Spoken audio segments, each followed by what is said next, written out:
1912. Fall asleep to Hilarious History. The Iron Iceberg and the Bull Moose's Bellow by Mark Twain. Copyright 2026. James Henderson. Chapter 1. The Unsinkable Adjective.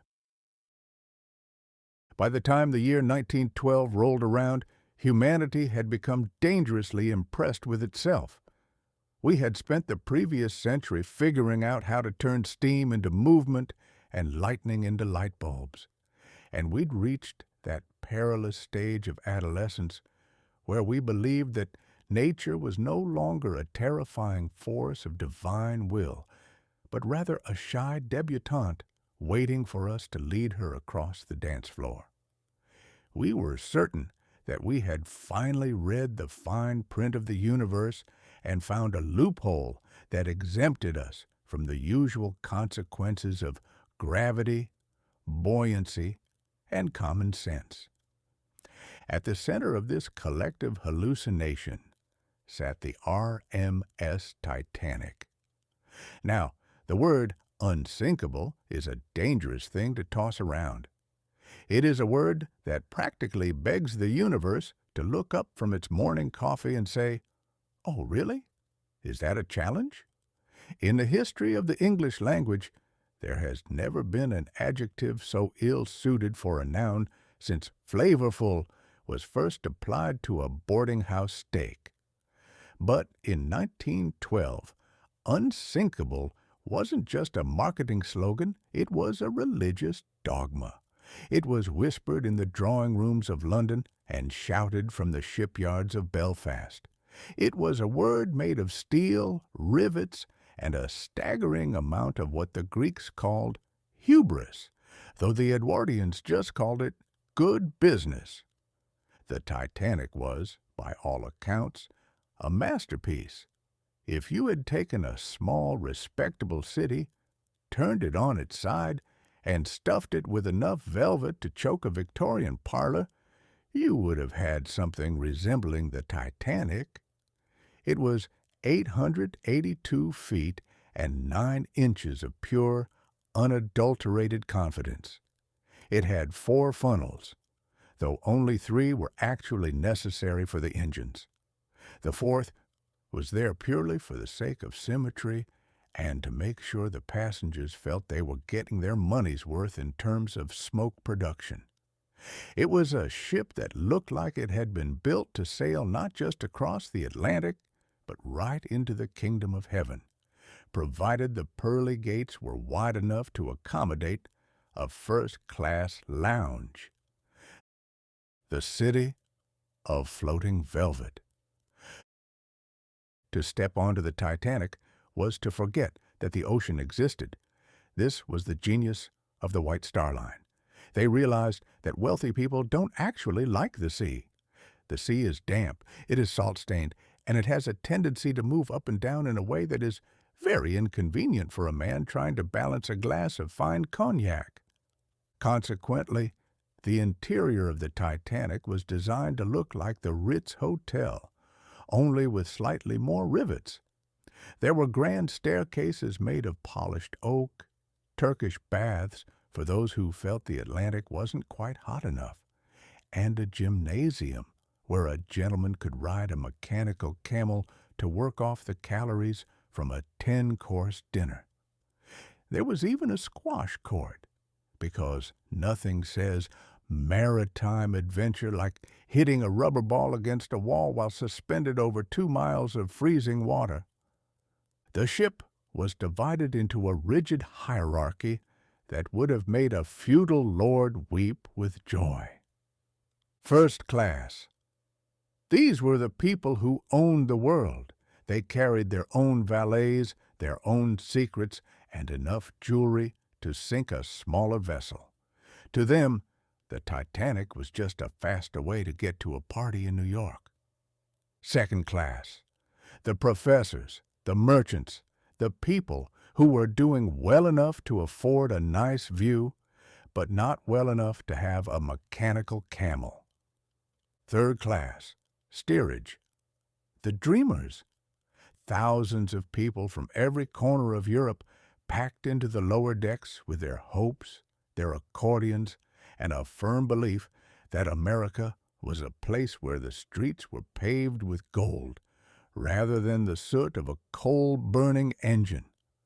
The White Star Line assured everyone that they were safe.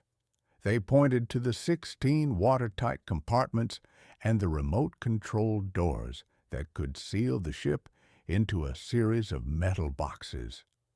The theory was that even if the ship were ripped open, it would simply float like a very expensive ice cube tray. It was a beautiful theory. It was a scientific theory. The only problem with scientific theories is that they often fail to account for the fact that the Atlantic Ocean hasn't read the textbook. The lifeboat math. Then there was the matter of the lifeboats. In 1912, the British Board of Trade had a set of regulations that were about as up-to-date as a stone tablet. Their rules for lifeboats were based on the tonnage of the ship, not the number of people on it. According to the law, a ship the size of the Titanic only needed to carry enough boats for about 1,000 people. The Titanic actually went above and beyond. It carried 20 lifeboats, enough for 1,178 people. The problem, of course, was that there were 2,224 people on board. The logic of the day was that a ship like the Titanic was its own lifeboat.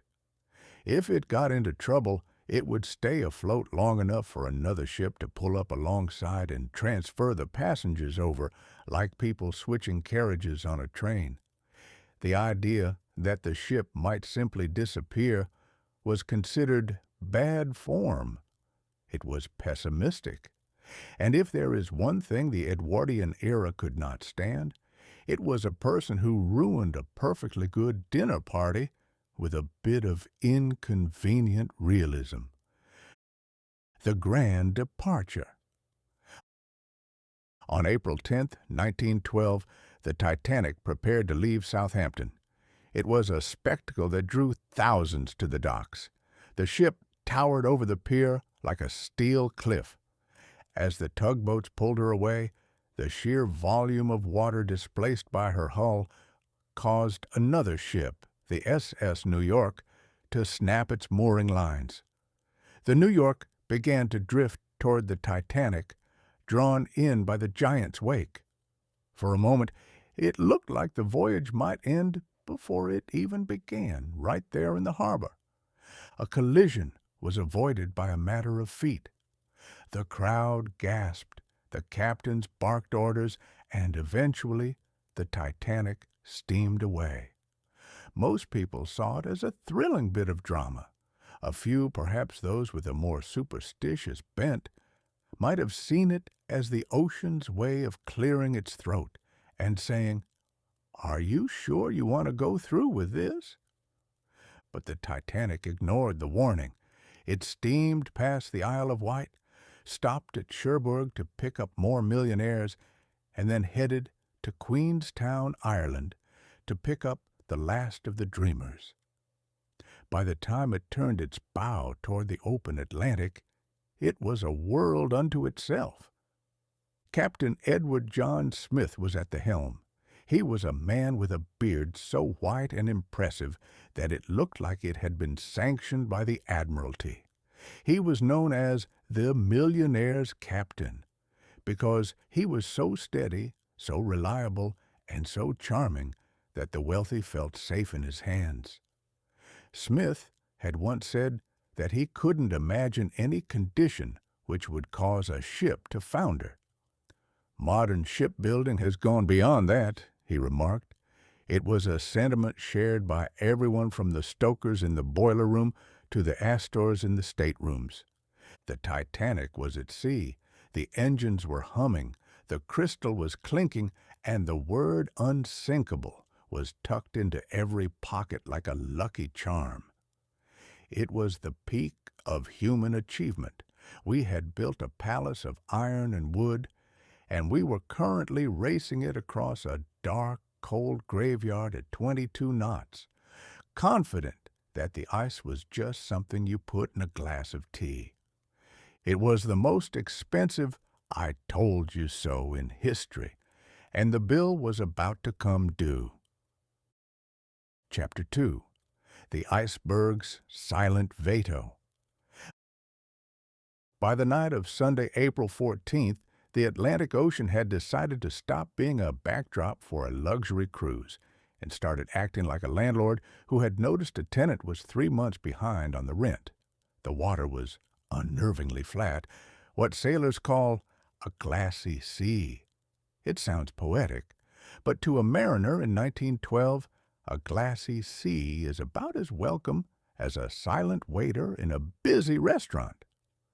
Without waves to break against the base of an iceberg and create that telltale white foam, an iceberg becomes a phantom.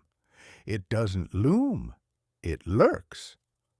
On the bridge of the Titanic, the mood was one of supreme, almost pathological calm. They had received several wireless warnings about ice. In fact, the air was so cold it felt like inhaling needles. But Captain Smith and his officers were operating under the Edwardian version of positive thinking. They believed that if you were important enough and your ship was expensive enough, the physical laws of the universe would surely step aside and let you pass. It was the maritime equivalent of driving a Ferrari through a school zone at 90 miles per hour. Because you're wearing a very nice suit. The binocular comedy of errors. High above the deck, in the crow's nest, sat Frederick Fleet and Reginald Lee. Their job was simple: look for things that shouldn't be there and shout about them. However, they were doing this job without binoculars. Through a series of administrative blunders that would make a modern bureaucrat weep with envy, the key to the locker containing the binoculars had been left in the pocket of an officer who had been transferred off the ship at the last minute. Consequently, the lookouts were forced to scan the horizon using nothing but their own eyes and a healthy dose of optimism. It was a billion-dollar operation being held back by a 5-cent piece of hardware. We had built a cathedral of steam, but we had forgotten to check if anyone could actually see where it was going. Around 11:40 p.m., Fleet saw it. It wasn't a mountain of white. It was a black mass rising out of the dark. He rang the bell 3 times and picked up the phone. "Is anyone there?" he asked. "Yes," replied Sixth Officer Moody. "What do you see?" "Iceberg right ahead." "Thank you," Moody said, with the kind of terrifying politeness that only the British can manage while hurtling toward a catastrophe. The maneuver that sealed the deal. On the bridge, First Officer Murdoch had about 37 seconds to make a decision that would be debated for the next century. He did what any sensible person would do when faced with a brick wall while driving a car. He tried to turn. He ordered hard a starboard and full speed astern. In retrospect, this was like trying to parallel park a skyscraper in the middle of a sprint. The Titanic was a massive beast with a rudder that was, quite frankly, a bit undersized for its ego. By reversing the engines, Murdoch actually reduced the flow of water over the rudder, making the ship turn slower. If Murdoch had simply hit the iceberg head-on, the Titanic would have likely survived. It would have crumpled the bow, killed a few unfortunate crew members in the forward quarters, and provided the passengers with a very jarring story for their next dinner party. But by turning, Murdoch exposed the ship's vulnerable flank. He turned a crash into a shave, and in the world of naval architecture, a shave is much harder to survive. The iceberg didn't hit the Titanic in the way we usually think of a collision. There was no Hollywood explosion. There was just a long, grinding sound, a shiver, as some described it. It was the sound of an ancient piece of Greenland ice, which had been minding its own business for 3,000 years, gently reminding the White Star Line that steel is actually quite soft when you apply enough pressure. The glancing blow and the soccer match. The impact was so subtle that in first class most people didn't even stop their card games. A few felt a slight vibration, as if the ship had rolled over 1,000 marbles. In the smoking room, gentlemen looked up, adjusted their monocles, and then went back to discussing the price of steel. On the forward well deck, however, chunks of ice had fallen off the berg and landed on the ship. A group of third-class passengers displaying that resilient human ability to find a game in any situation began playing a makeshift game of soccer with the ice fragments. They were literally playing with the instrument of their own destruction. It was a charming scene, right up until the moment they realized the floor was getting wet. Down in the boiler rooms, it was a different story. The shave had opened a series of narrow gashes along the hull, not one big hole, but a jagged line that spanned 5 of the 16 watertight compartments. Now, we must discuss the watertight lie. The Titanic's compartments were like the sections of an ice cube tray, but with one fatal flaw. They didn't have tops. They only went up to E deck. If you fill one section of an ice cube tray too high, the water simply spills over the divider into the next one. The engineers had designed the ship to survive 4 compartments being flooded. The Iceberg, with the surgical precision of a master villain, had opened 5. Enter Thomas Andrews. Captain Smith sent for Thomas Andrews, the ship's designer. Andrews was a man who knew every rivet of the Titanic. He walked the decks with a set of blueprints and a heavy heart. He didn't need a computer to tell him what was happening. He just needed a pencil and the cold, hard reality of displacement. The conversation that followed is one of the most chilling in history. Smith asked if the ship could stay afloat. Andrews looked at his calculations. The water was pouring in at a rate of 7 tons per second. The bow was already sinking, which meant the water would eventually spill over the top of the 5th bulkhead into the 6th, then the 7th, and so on. "The ship will sink," Andrews said. "But she is unsinkable," someone likely whispered, perhaps out of habit. "She is made of iron, sir," Andrews replied, with the weary patience of a man explaining gravity to a toddler. "I assure you, she can sink." He gave the ship an hour and a half, maybe 2. It was a mathematical certainty. There was no room for negotiation, no chance for a heroic repair, and no loophole in the laws of physics. The unsinkable adjective had just been vetoed by a piece of frozen water that didn't even have a name. The great silence. What followed was a strange, haunting period of business as usual. The engines were stopped. The great plumes of steam were hissed out of the funnels with a roar that made conversation on the deck almost impossible. But inside, the lights stayed on. The band began to play. The stewards went door to door, politely asking passengers to put on their lifebelts and head to the deck. They didn't tell them the ship was sinking. They told them it was a precaution.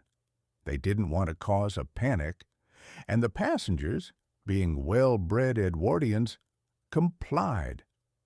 They put on their heavy overcoats, tucked their jewelry into their pockets, and stepped out into the freezing night air, fully expecting to be back in their warm beds within the hour. The ocean, meanwhile, continued its silent work. It didn't care about the velvet, the crystal, or the mechanical camel. It only cared about filling the space that the Titanic had so arrogantly claimed for itself. The iron iceberg had won its first and only battle, and the world was about to learn that when humanity builds a city on the water always has the final say. Chapter 3. The Californian and the Carpathia. In the grand tragic theater of the North Atlantic, if the Titanic was the doomed lead actor and the Iceberg was the silent, immovable antagonist, then the S.S. Californian and the R.M.S. Carpathia were the supporting cast members who had clearly not read the same script. One was a ship that decided to treat a catastrophe like a minor social inconvenience, while the other decided to break the laws of physics and maritime decorum to save what was left of a nightmare. If you ever find yourself in the middle of a freezing ocean on a sinking palace, you quickly learn that humanity is divided into two distinct categories: those who keep their boots on and those who have already pulled up the covers. The Californian, the neighbor who closed the blinds. Let us begin with the S.S. Californian. On the night of April 14th, the Californian was a mere 10 miles away from the Titanic. 10 miles. In maritime terms, that's practically sharing a bench. They were so close that the crew of the Californian could see the Titanic's lights. They were so close that if the Titanic had a particularly loud brass band, which it did, the Californian might have caught the faint, ghostly strains of a ragtime tune drifting over the ice. The Californian, commanded by Captain Stanley Lord, had stopped for the night because it was surrounded by loose ice. This was a sensible, cautious decision. Captain Lord was a man who believed in the sanctity of a good night's sleep and the safety of a stationary hull. He was the kind of man who wouldn't cross the street if there was a chance of a light breeze. Around 11:15 p.m., the Californian's wireless operator, Cyril Evans, reached out to the Titanic to warn them about the ice. But the Titanic's wireless operators, Jack Phillips and Harold Bride, were exhausted. They were busy sending Marconigrams for the first-class passengers. Important messages like, "Arriving New York Tuesday," "Buy more rubber stocks," "Tell mother the weather is brisk."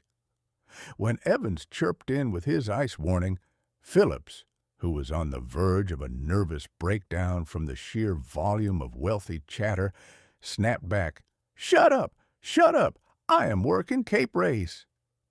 Evans, being a young man with a healthy sense of, well, if that's how you feel about it, decided to turn off his radio and go to bed.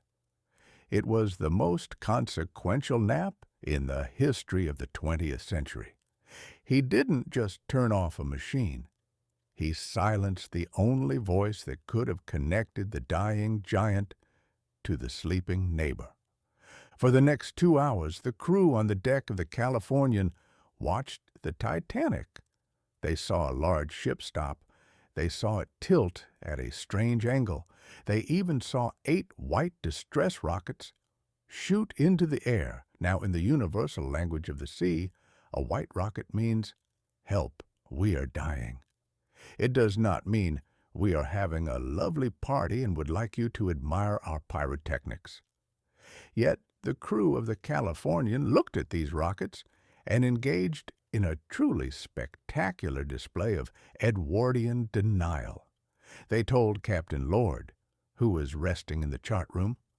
Lord asked if they were company signals, essentially the maritime version of a secret handshake. When told they were white rockets, he basically shrugged and told them to keep an eye on it. He didn't want to wake up his wireless operator. He didn't want to risk his ship in the ice. He stayed in bed while 10 miles away, the Unsinkable was doing the unthinkable. The Carpathia, the neighbor who drove through the yard. Now, let us turn our attention to the RMS Carpathia, which was 58 miles away. In 1912, 58 miles might as well have been the moon.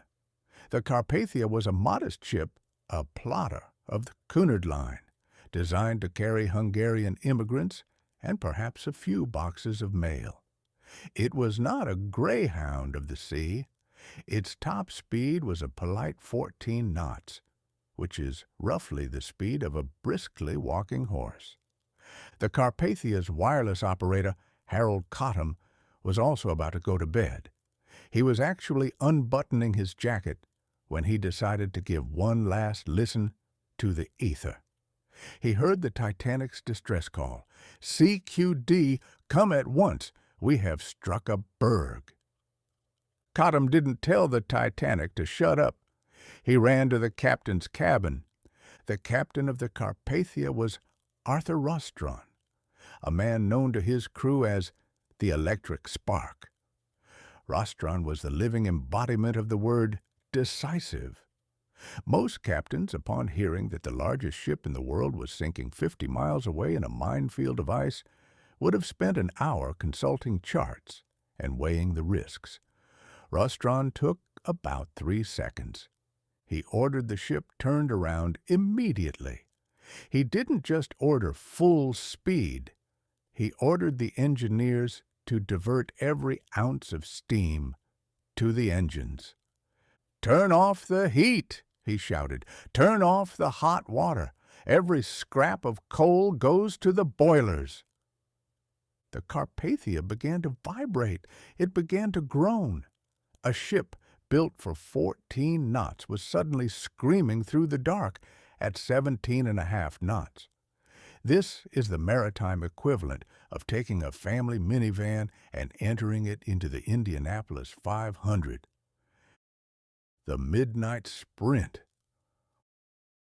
While Captain Lord on the Californian was adjusting his pillow, Captain Rostron was turning his ship into a floating hospital and a racing machine.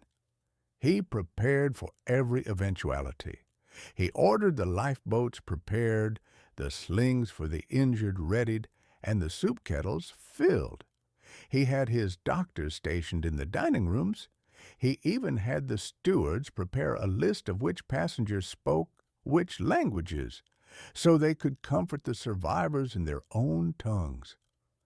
But the most incredible part of the Carpathia's journey was the navigation. To get to the Titanic, Rostron had to sail directly into the same ice field that had just gutted the world's greatest liner. He didn't have radar. He didn't have luck. He had a couple of lookouts and a firm belief that he was doing God's work. The Carpathia dodged at least 6 massive icebergs on its way to the site. The lookouts would shout, and Rostron would pivot the ship, never slowing down, never taking his hand off the metaphorical throat of the engine.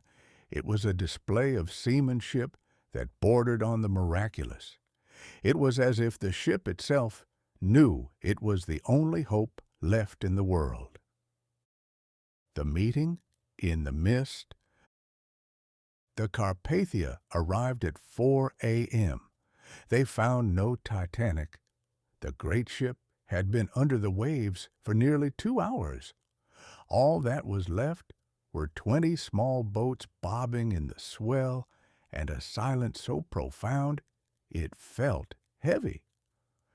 When the sun finally began to crawl over the horizon, the survivors in the lifeboats looked up and saw the single funnel of the Carpathia through the haze. It wasn't a palace. It wasn't unsinkable. It was just a small, soot-covered ship that had worked itself into a fever to get there. As the survivors were pulled aboard, the contrast became clear. One ship had the technology, the proximity, and the view, but lacked the will to act. The other had none of the advantages, but possessed a captain who understood that unsinkable is a lie, but unbreakable is a choice. The Californian eventually arrived at the scene hours late, once the sun was up and the danger had passed. Captain Lord would spend the rest of his life trying to explain why his ship had sat still while the sky was filled with distress signals. But history has a way of remembering the person who stayed in bed and the person who burned the furniture to keep the engines running. In the end, the story of 1912 isn't just about ice and steel. It's about the two neighbors. It's a reminder that when the world is ending 10 miles away, "I didn't want to wake the radio guy" is a poor epitaph for 1,500 souls. Chapter 4. The Senate Inquiry. The Binoculars Excuse. There is an old saying that when a man commits a crime, he looks for a lawyer. But when a corporation commits a catastrophe, it looks for a subcommittee. By the time the Carpathia limped into New York Harbor on the evening of April 18, 1912, the grief of a nation was already being curdled into the much more manageable substance of bureaucratic outrage. The American people wanted answers, the British wanted their dignity back, and the United States Senate wanted to make sure that everyone knew a senator from Michigan was significantly more important than the North Atlantic Ocean. The inquiry began almost immediately at the Waldorf Astoria Hotel. It was a marvelous choice of venue. If you want to investigate a maritime disaster caused by excessive luxury, there is no better place to do it than in a room filled with gold leaf, velvet drapes, and men whose waistcoats cost more than a lifeboat. Leading the charge was Senator William Alden Smith, a man who possessed a formidable amount of energy and a truly spectacular lack of knowledge regarding anything that involved water larger than a bathtub. The Landlubbers' Inquisition. Senator Smith was a Republican from Michigan, a state known for many things, but deep-sea navigation is rarely at the top of the list. To Smith, a hull was something you did to corn, and a starboard was perhaps a very exclusive piece of lumber. His performance at the inquiry became a legend of unintended comedy. He asked questions that suggested he believed an iceberg was a sentient, malicious entity that might have been hiding in a dark alleyway waiting to mug the ship. At one point, Smith famously asked a surviving officer if the watertight compartments were intended to provide a safe refuge for the passengers to hide in while the ship was underwater. One can only imagine the silent, agonizing pause that followed as the officer tried to explain that while a person could certainly stay in a watertight compartment as the ship sank, they would essentially be volunteering to be the first person to arrive at the bottom of the ocean in a very sturdy metal coffin. Smith also spent a great deal of time trying to determine what an iceberg was made of. He seemed suspicious that it might have been composed of something other than ice, perhaps a secret, denser material developed by the British to spite American commerce. When he was told repeatedly that it was made of frozen water, he looked at the witnesses with the skeptical eye of a man who suspected he was being told a very elaborate lie by a group of highly coordinated magicians. The tragedy of the missing key. Then came the centerpiece of the disaster's absurdity, the binoculars. In any great tragedy, there is usually a moment where the grand sweeping gears of fate are jammed by a single, tiny, ridiculous pebble. For the Titanic, that pebble was a small brass key. You see, the lookouts in the crow's nest, the men whose entire job was to not hit large frozen objects, had no binoculars. Why? Because the binoculars were locked in a cabinet. And why were they locked in a cabinet? Because David Blair, the officer who had been bumped from the ship's roster at the last minute in Southampton, had accidentally walked off the ship with the key in his pocket. The Senate inquiry treated this information with the kind of gravity usually reserved for the declaration of war. Here was a $7 million ship, a masterpiece of modern engineering, a floating palace of steam and steel, and it had been undone because a man named David had a bit of a brain fog on his way to the pub. The lookouts testified that if they had possessed the glasses, they might have seen the iceberg in time to avoid it. The lawyers and senators pounced on this. They spent hours debating the optical properties of lenses and the psychological state of a man without a key. It was the perfect scapegoat. It's much easier to blame a missing piece of hardware than it is to admit that your entire civilization is built on a foundation of unearned arrogance. It turned a cosmic disaster into a lost and found issue. The villain in the velvet seat. Of course, every inquiry needs a villain, and the public had already selected theirs. J. Bruce Ismay. Ismay was the chairman of the White Star Line. He was the man who had authorized the reduction of lifeboats because they cluttered the deck. He was also the man who, when the ship was sinking and the women and children first rule was being enforced with revolvers, stepped into a lifeboat and rowed away. In the eyes of the American press, Ismay was a monster. They called him J. Brute Ismay. They suggested that he should have gone down with the ship, or perhaps stayed on the deck and personally fought the water with a tea tray. During the inquiry, Ismay sat in the witness chair looking like a man who had suddenly realized that his good business decisions were being viewed through the lens of a mass funeral. The senators grilled him on why the ship was going so fast in an ice field. Ismay's defense was essentially that they were trying to get to New York early to get a better headline in the morning papers. It was the ultimate first world problem of 1912. We killed 1,500 people because we wanted to be the first ones to tell everyone how fast we were.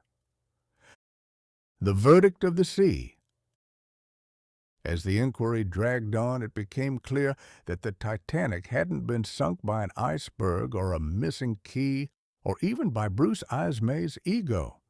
It had been sunk by a code of conduct that hadn't been updated since the days of sail. The British Board of Trade Regulations were revealed to be a joke. The Unsinkable myth was exposed as a marketing gimmick that the designers had actually started to believe. The inquiry eventually concluded that the ship sank because of high speed in a danger zone, which is the maritime version of saying you shouldn't have been doing 80 in a playground. But the real legacy of the Senate inquiry wasn't the blame. It was the rule change. Because of Senator Smith and his bumbling, watertight questions, the world finally agreed on a few basic things. Every ship must have enough lifeboats for everyone on board. A shocking concept, I know. Wireless radios must be manned 24 hours a day. No more shut up and let me sleep. Adjectives like unsinkable should be reserved for things that aren't currently floating in the ocean. By the time the Senate published its final report, the Titanic was already 2 miles down in the dark, and the world was already moving on to the next shiny novelty. But for a few weeks in New York, the vanity of the Edwardian age was put on trial in a hotel ballroom. We learned that steel is brittle, that ice is hard, and that a senator from Michigan can ask the dumbest questions in the world and still somehow stumble upon the truth. The frontier was closed, the unsinkable was at the bottom of the sea, and humanity was beginning to suspect that perhaps the 20th century wasn't going to be the easy, breezy victory lap we had imagined. Chapter 5. The Return of the Rough Rider. If the sinking of the Titanic taught us anything, it is that the universe has a very dim view of human arrogance. But if the American political landscape of 1912 taught us anything, it is that human arrogance doesn't particularly care what the universe thinks. Just as the North Atlantic was settling over the wreckage of the world's most expensive metaphor for pride, a different kind of disaster was brewing in the United States: the return of Theodore Roosevelt. Now, to understand Teddy Roosevelt in 1912, you have to imagine a steam engine that has gained sentience, grown a mustache, and developed an insatiable craving for attention. Most retired presidents fade away into the dignified obscurity of writing boring memoirs or staring at ducks in a park. But Theodore Roosevelt was not most presidents. He was a man who viewed the concept of quiet retirement with the same suspicion a cat views a vacuum cleaner. He was the kind of man who wanted to be the bride at every wedding, the corpse at every funeral, and the referee at every boxing match, preferably all at the same time. The African sabbatical and the Taft problem.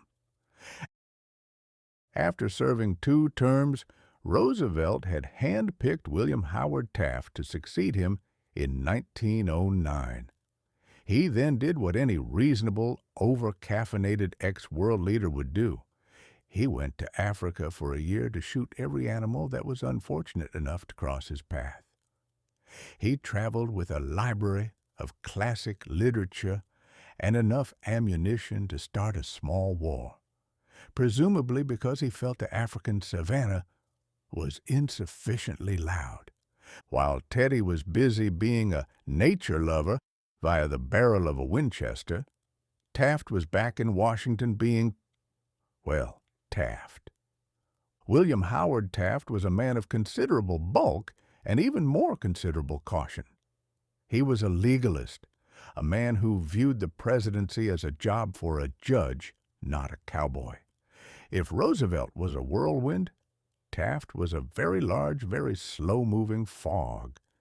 He was the kind of president who preferred to interpret the Constitution while sitting very still, whereas Roosevelt preferred to treat the Constitution like a suggestion box during a wrestling match.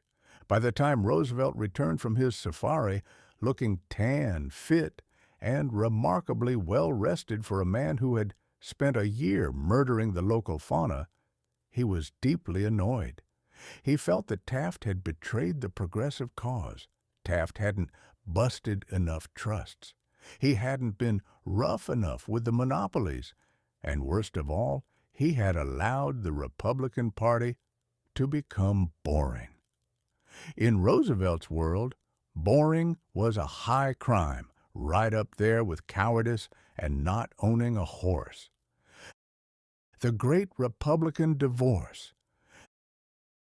The 1912 Republican National Convention in Chicago was less of a political gathering and more of a family dinner where someone has just revealed they've spent the inheritance on a circus.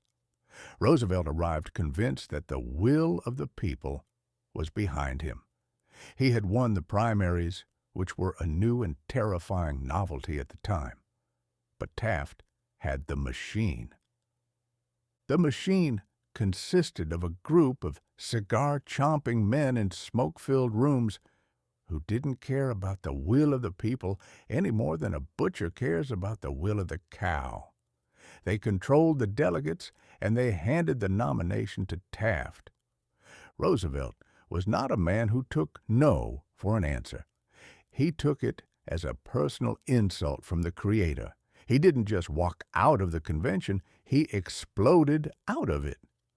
He stood before a crowd of his supporters, his glasses glinting with the light of 1,000 burning bridges, and declared that he was no longer a Republican. He was something else. A reporter asked him how he was feeling, and Roosevelt, never one for understatement, barked, "I'm feeling like a bull moose." And just like that, a new political species was born. The Progressive Party, forever known as the Bull Moose Party, was officially in business. Its mascot was a large, irritable ungulate with massive antlers, which was a fairly accurate representation of Roosevelt's mental state at the time. The Bull Moose platform, radicalism with a grin. The Bull Moose Party was a strange and wonderful thing. It was a collection of social reformers, suffragettes, labor leaders, and people who just really liked hearing Roosevelt yell. Their platform was about 50 years ahead of its time. They wanted women's suffrage, an 8-hour workday, a minimum wage, and social insurance for the elderly. In 1912, this was considered about as sensible as suggesting we all move to the moon and live in houses made of cheese. But Roosevelt didn't care. He campaigned with a ferocity that made his previous runs look like a light stroll. He gave speeches from the back of trains. He shook so many hands that it was a miracle his arm didn't fly off and hit a bystander. And he spoke with a bully enthusiasm that suggested he was personally powered by the Hoover Dam. The 1912 campaign became a three-way circus. On one side, you had Taft, who was basically running on the platform of, "Please leave me alone, I'm trying to eat." On the other, you had Woodrow Wilson, the Democratic candidate, a stiff, academic man who looked like he had been carved out of a very high-quality piece of driftwood. And in the middle, you had the bull moose charging at everything that moved. The ego as a force of nature. The Republican Party was effectively split in half. It was a classic case of a house divided. Taft and Roosevelt spent more time calling each other names than they did talking about the country. Roosevelt called Taft a puzzle wit and a fathead, while Taft, in a rare moment of public emotion, wept and said that Roosevelt was the best friend he ever had, right before calling him a dangerous demagogue. It was the most entertaining election in American history, largely because it was a battle of personalities rather than ideas. Roosevelt wasn't just running for president. He was running for the title of Human Being of the Century. He believed that the country needed a hero, and he was the only man in America who had a high enough opinion of himself to fill the role.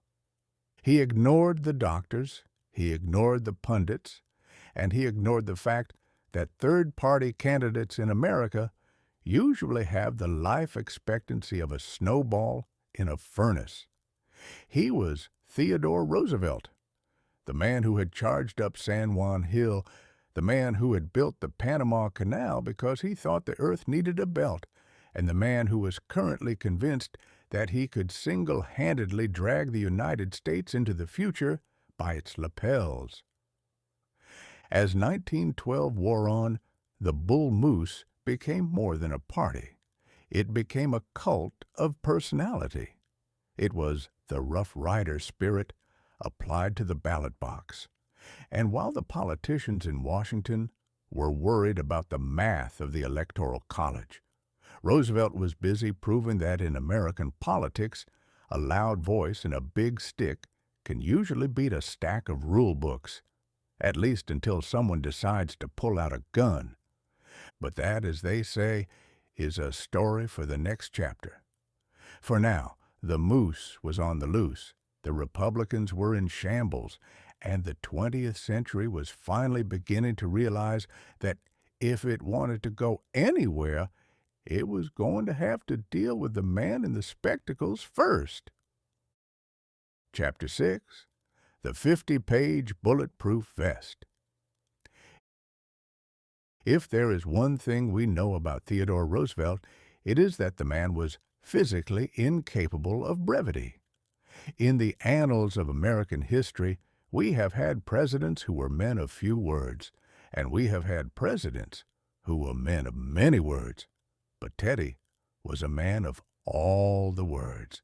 He treated the English language like a Gatling gun, and his primary tactic for winning an argument was simply to outlast the other person's ability to remain conscious.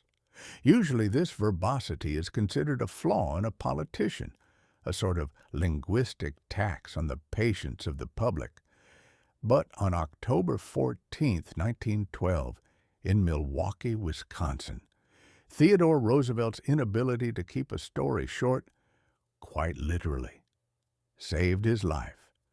It turns out that while a politician's ego is generally considered intangible, Roosevelt had managed to condense his into a physical object, a 50-page manuscript. The dream of a madman. To understand the events of that evening, we must first look at the man holding the gun, John Schrank. Schrank was a Bavarian-born tavern keeper from New York, who had a very specific, very strange grievance. He claimed that the ghost of the late William McKinley had appeared to him in a dream, sat on the edge of his bed, and pointed a spectral finger at Theodore Roosevelt, naming him as McKinley's true assassin. Now, most people, upon having a dream where a dead president gives them a hit list, would perhaps consider changing their diet or seeking a more comfortable pillow. Schrank, however, decided that he was the chosen instrument of divine justice. He bought a .38 caliber revolver and began a slow-motion pursuit of the bull moose across the country. He followed Roosevelt through 8 states, waiting for the perfect moment. He finally caught up with him outside the Gilpatrick Hotel in Milwaukee. As Roosevelt stood up in an open-top car to wave to the crowd, Schrank stepped forward and fired a single shot from 5 feet away. The bullet hit Roosevelt squarely in the chest. The physics of the progressive platform. In any other set of circumstances, that would have been the end of the bull moose. A .38 caliber slug at point-blank range is a very persuasive argument for a funeral, but the bullet encountered something it hadn't expected. It hit Roosevelt's steel eyeglass case first, which slowed it down just enough to be annoyed. Then it hit the 50-page manuscript of the speech he was about to deliver, which was folded double in his breast pocket. The manuscript was titled "Progressive Cause Greater Than Any Individual." It was a dense, rambling, and thorough defense of the bull moose platform. By the time the bullet had fought its way through the eyeglass case and 100 layers of high-quality bond paper, thick with the rhetoric of trust-busting and social reform, it had lost its will to live. It finally came to rest just short of Roosevelt's pleural cavity, lodged firmly against a rib. Roosevelt didn't fall. He didn't even drop his hat. He reached inside his coat, felt the blood, and then did the most Teddy thing imaginable. He coughed into his hand. When he saw that he wasn't coughing up blood from his lungs, he decided that the shooting was a minor administrative delay. The crowd, meanwhile, was in the process of turning John Schrank into a very flat pancake. Roosevelt shouted for them to stop. "Don't hurt him," he bellowed. "Bring him to me." He looked at the trembling assassin, shook his head like a disappointed schoolmaster, and then told the police to take the man away. The 90-minute autopsy any sane human being, upon being shot in the chest, would go to the hospital. They would lie down, accept the morphine, and perhaps allow a team of surgeons to poke around in their rib cage. But Theodore Roosevelt was not a sane human being. He was a candidate for the presidency of the United States. He knew a good campaign opportunity when he saw one. He insisted on going to the Milwaukee auditorium. When his aides begged him to see a doctor, he reportedly snapped, "I will deliver this speech or die. It is one or the other." He stepped onto the stage, faced a crowd that had already heard rumors of the shooting, and waited for the applause to die down. Then, with the dramatic timing of a Shakespearean lead, he opened his coat to reveal a shirt soaked in blood. He held up the manuscript, showing the audience the jagged hole where the bullet had passed through his words. "Friends," he began, "I shall ask you to be as quiet as possible. I don't know whether you fully understand that I have just been shot, but it takes more than that to kill a bull moose." The crowd went wild. It was the greatest opening line in the history of political theater. For the next 90 minutes, Roosevelt spoke. He didn't just give a speech. He gave a master class in stubbornness. He spoke until his voice grew raspy, until his aides were practically vibrating with anxiety, and until the bullet in his chest had presumably settled in for a nap. Only after he had finished every single point on his agenda did he allow himself to be taken to a hospital. The bullet as a souvenir. When the doctors finally got a look at him, they were stunned. The bullet was lodged in a spot where trying to remove it would have caused more damage than leaving it alone. And so, Roosevelt made an executive decision. He would keep it. For the rest of his life, Theodore Roosevelt carried that piece of Milwaukee lead in his chest like a medal he had won in a particularly violent raffle. The assassination attempt did more for the Bull Moose campaign than $1 million in advertising ever could. It transformed Roosevelt from a politician into a mythological figure. It proved his point. He was the Bull Moose. He was a force of nature that couldn't be stopped by mere lead. However, it also highlighted the central tragedy of the 1912 election. While Roosevelt's ego was bulletproof, the Republican Party was not. By refusing to drop out, he was ensuring that both he and Taft would lose. He was winning the battle for the headlines, but losing the war for the White House. In the end, the bullet didn't kill him, but the math did. The 1912 election wasn't going to be decided by who was the roughest or who could give a speech with a hole in their chest. It was going to be decided by the fact that two Republicans were trying to fit through a door built for one person. But as Roosevelt lay in his hospital bed, surrounded by flowers and telegrams, he probably didn't care about the Electoral College. He had survived, he had out-talked a gun, and he had proven to the world that if you're going to get shot, you should always make sure you have at least 50 pages of your own opinions tucked over your heart. Chapter 7. Woodrow Wilson's Quiet Victory. In the grand, chaotic theater of 1912, if Theodore Roosevelt was the pyrotechnics display, and William Howard Taft was the heavy, immovable stage curtain, then Woodrow Wilson was the man in the front row who had actually read the program and was quietly judging everyone's grammar.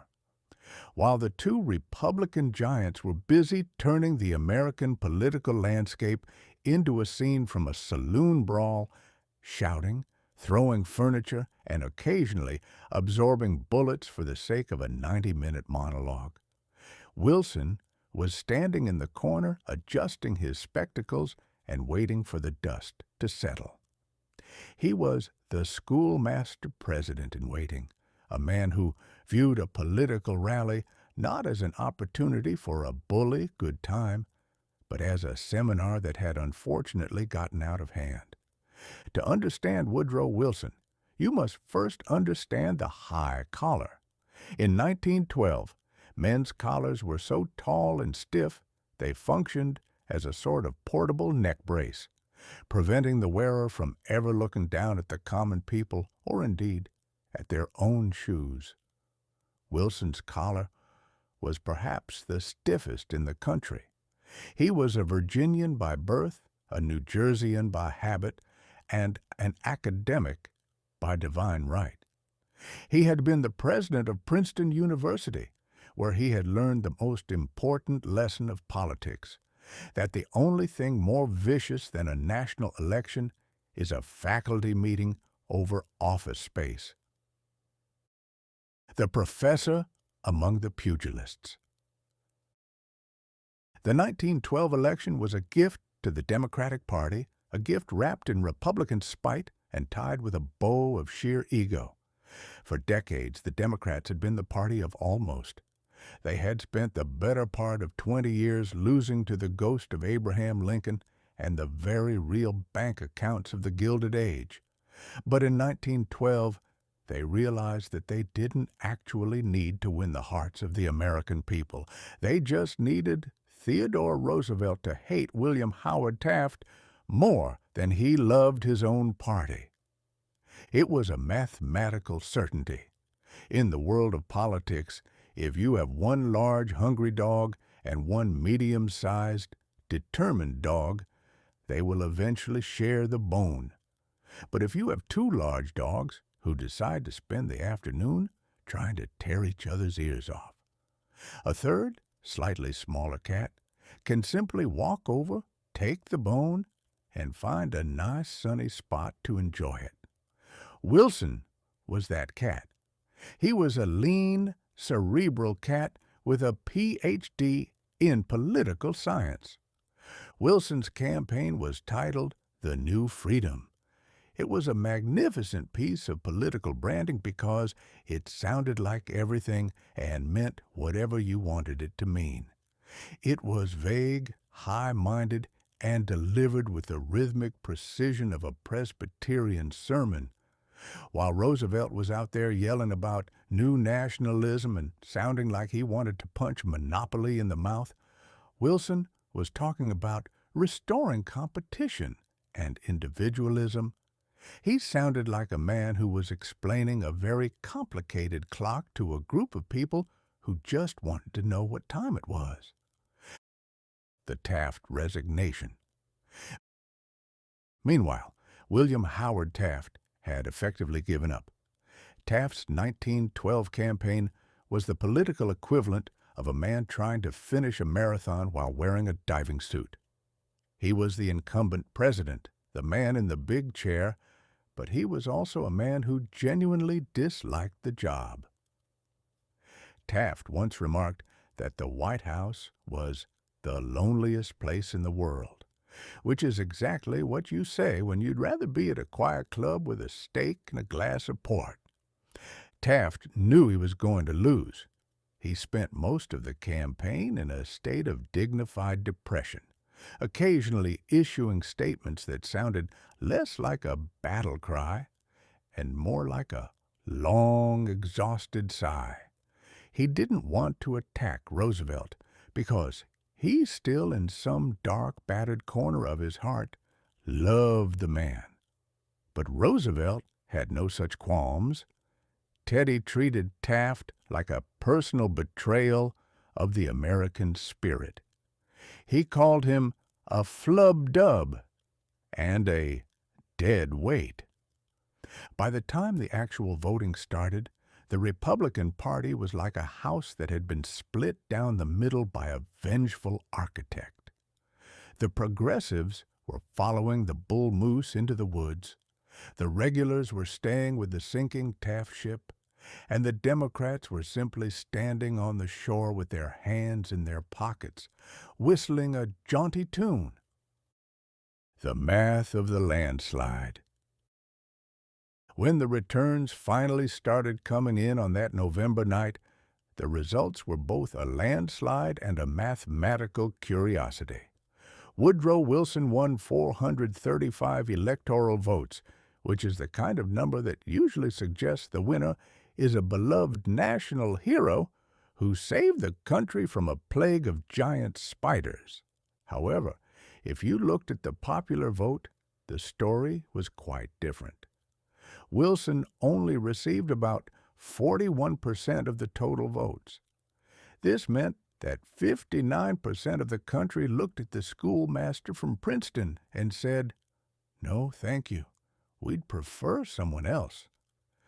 But because that someone else was split between a man who was too fat to move and a man who was too loud to ignore, Wilson walked into the White House with the keys to the kingdom.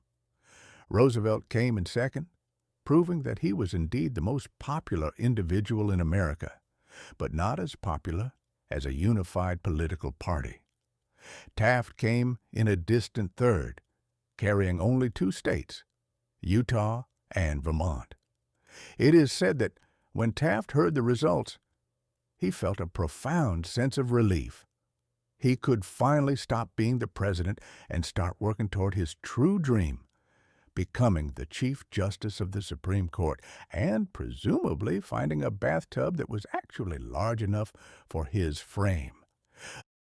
The schoolmaster's entrance. Woodrow Wilson's victory marked the end of an era and the beginning of a very serious one. The Rough Rider years were over. The days of hunting trips and wrestling matches in the East Room were replaced by the days of long intellectual memos and the new freedom. Wilson didn't just walk into the White House, he processed into it, likely checking the upholstery for dust.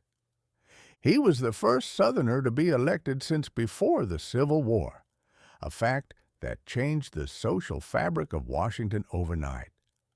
He was also the first president to hold a Ph.D., which meant that for the first time in history, the man in charge of the country was also the man most likely to give you a C- on your report regarding the tariff. The world was changing. The frontier was closed, the Unsinkable ship was gone, and the United States had traded a warrior for a professor. Wilson believed that he could reform the world through logic, through law, and through the sheer force of his own righteous intellect. He didn't realize that the 20th century was not a graduate seminar. It was a dark, messy, and violent place that didn't care about his high collar or his new freedom. But in 1912, as the schoolmaster president took his victory lap, it seemed like a triumph of the mind over the muscle. The 2 Republicans were busy hitting each other with chairs, and the quiet man in the spectacles had simply walked through the middle and claimed the prize. It was the most polite robbery in American history. Chapter 8. New Mexico and Arizona. The 48-star finish. By the year 1912, the United States of America had finally finished its long-running project of decorating the continent. For over a century, the country had been behaving like an obsessive-compulsive gardener who couldn't sleep as long as there was a single patch of dirt that hadn't been fenced, labeled, and taxed. We had started with a modest collection of 13 colonies on the Atlantic, mostly people who were grumpy about tea and very fond of buckles. And we had spent the next 100-odd years charging westward, shouting about manifest destiny, as if it were a legal permit issued by the Creator himself to occupy any property with a decent view of the sunset. But by 1912, the Wild West was facing a crisis of identity. The frontier wasn't just closing. The management had arrived with a clipboard and a series of straight-edged rulers. On January 6th and February 14th, respectively, New Mexico and Arizona were admitted to the Union as the 47th and 48th states. The map was finally complete. The lower 48 were settled. The great American puzzle had been shoved into its frame, and for the first time in history, the desert was told it was no longer a vast, lawless expanse of cactus and mystery, but rather a series of tidy rectangles with governors, subcommittees, and very optimistic license plate slogans. The land of enchantment and paperwork, New Mexico was the first to succumb.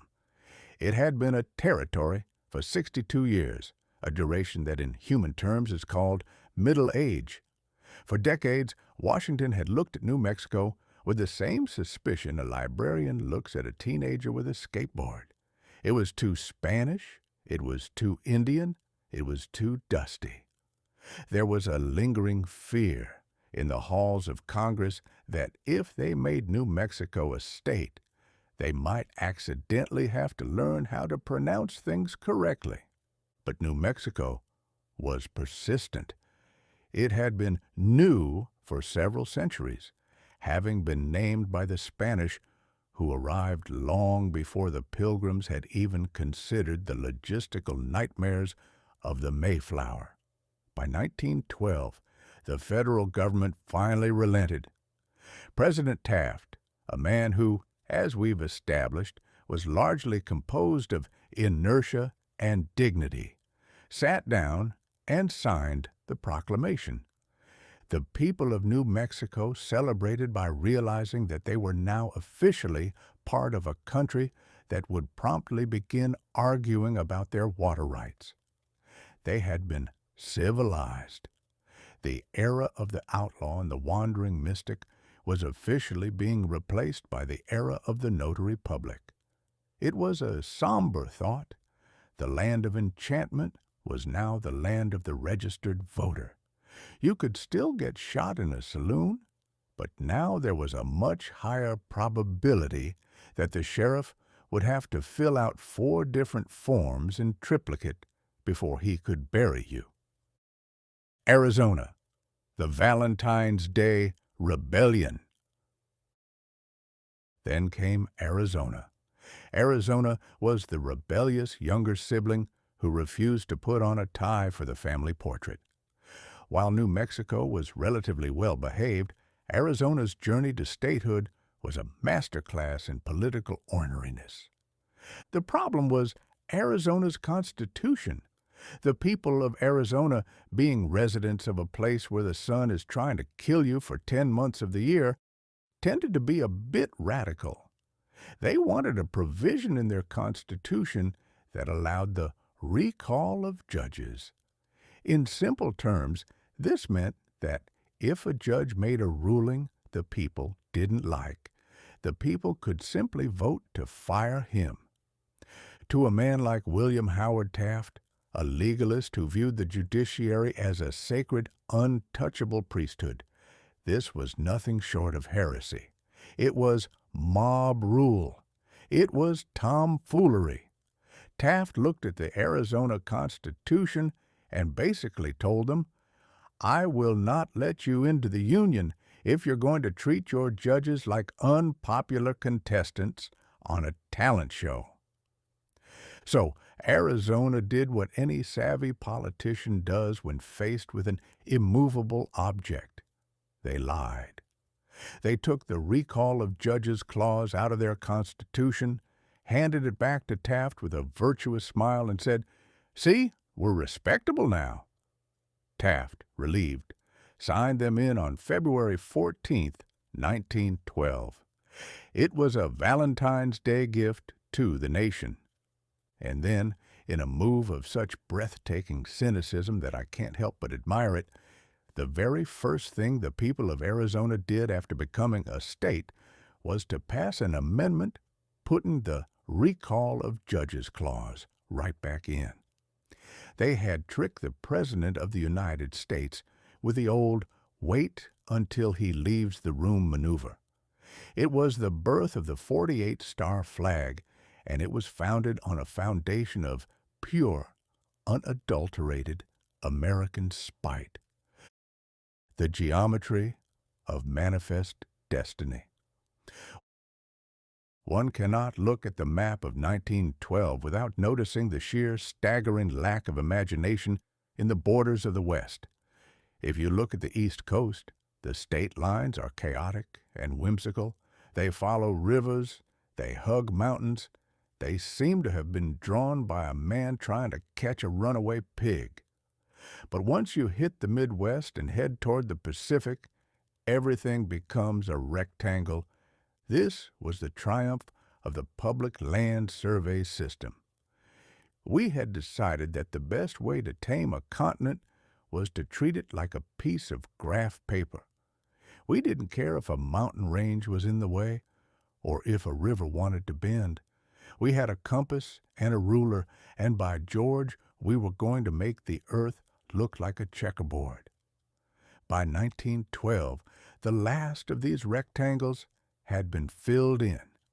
The frontier, that mythical place where a man could reinvent himself, escape his debts, or get lost in the majesty of the unknown, was officially declared closed by the Census Bureau. There was no more empty space. Every square inch of the desert had been assigned to a county, and every county had a tax assessor who was currently sharpening his pencil. We had traded the Wild West for the Wired West. The telegraph lines were everywhere. The railroads had stitched the plains together like a surgical scar, and the 48 states stood as a finished monument to human persistence. We had conquered the wilderness, and our reward was a map that was remarkably easy to draw in elementary school. The 48-star flag, a symmetry of hubris. The new flag, with its 6 rows of 8 stars, was a masterpiece of symmetry. It felt permanent. It felt like the final version of America. In 1912, people looked at that flag and honestly believed that the work of nation-building was done.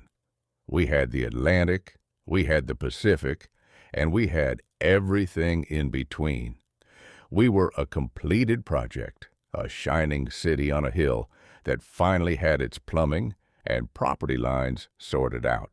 Of course, we ignored the fact that there were still territories like Alaska and Hawaii out there, bobbing in the cold and the heat, waiting for their turn to ruin the perfect rectangularity of the flag.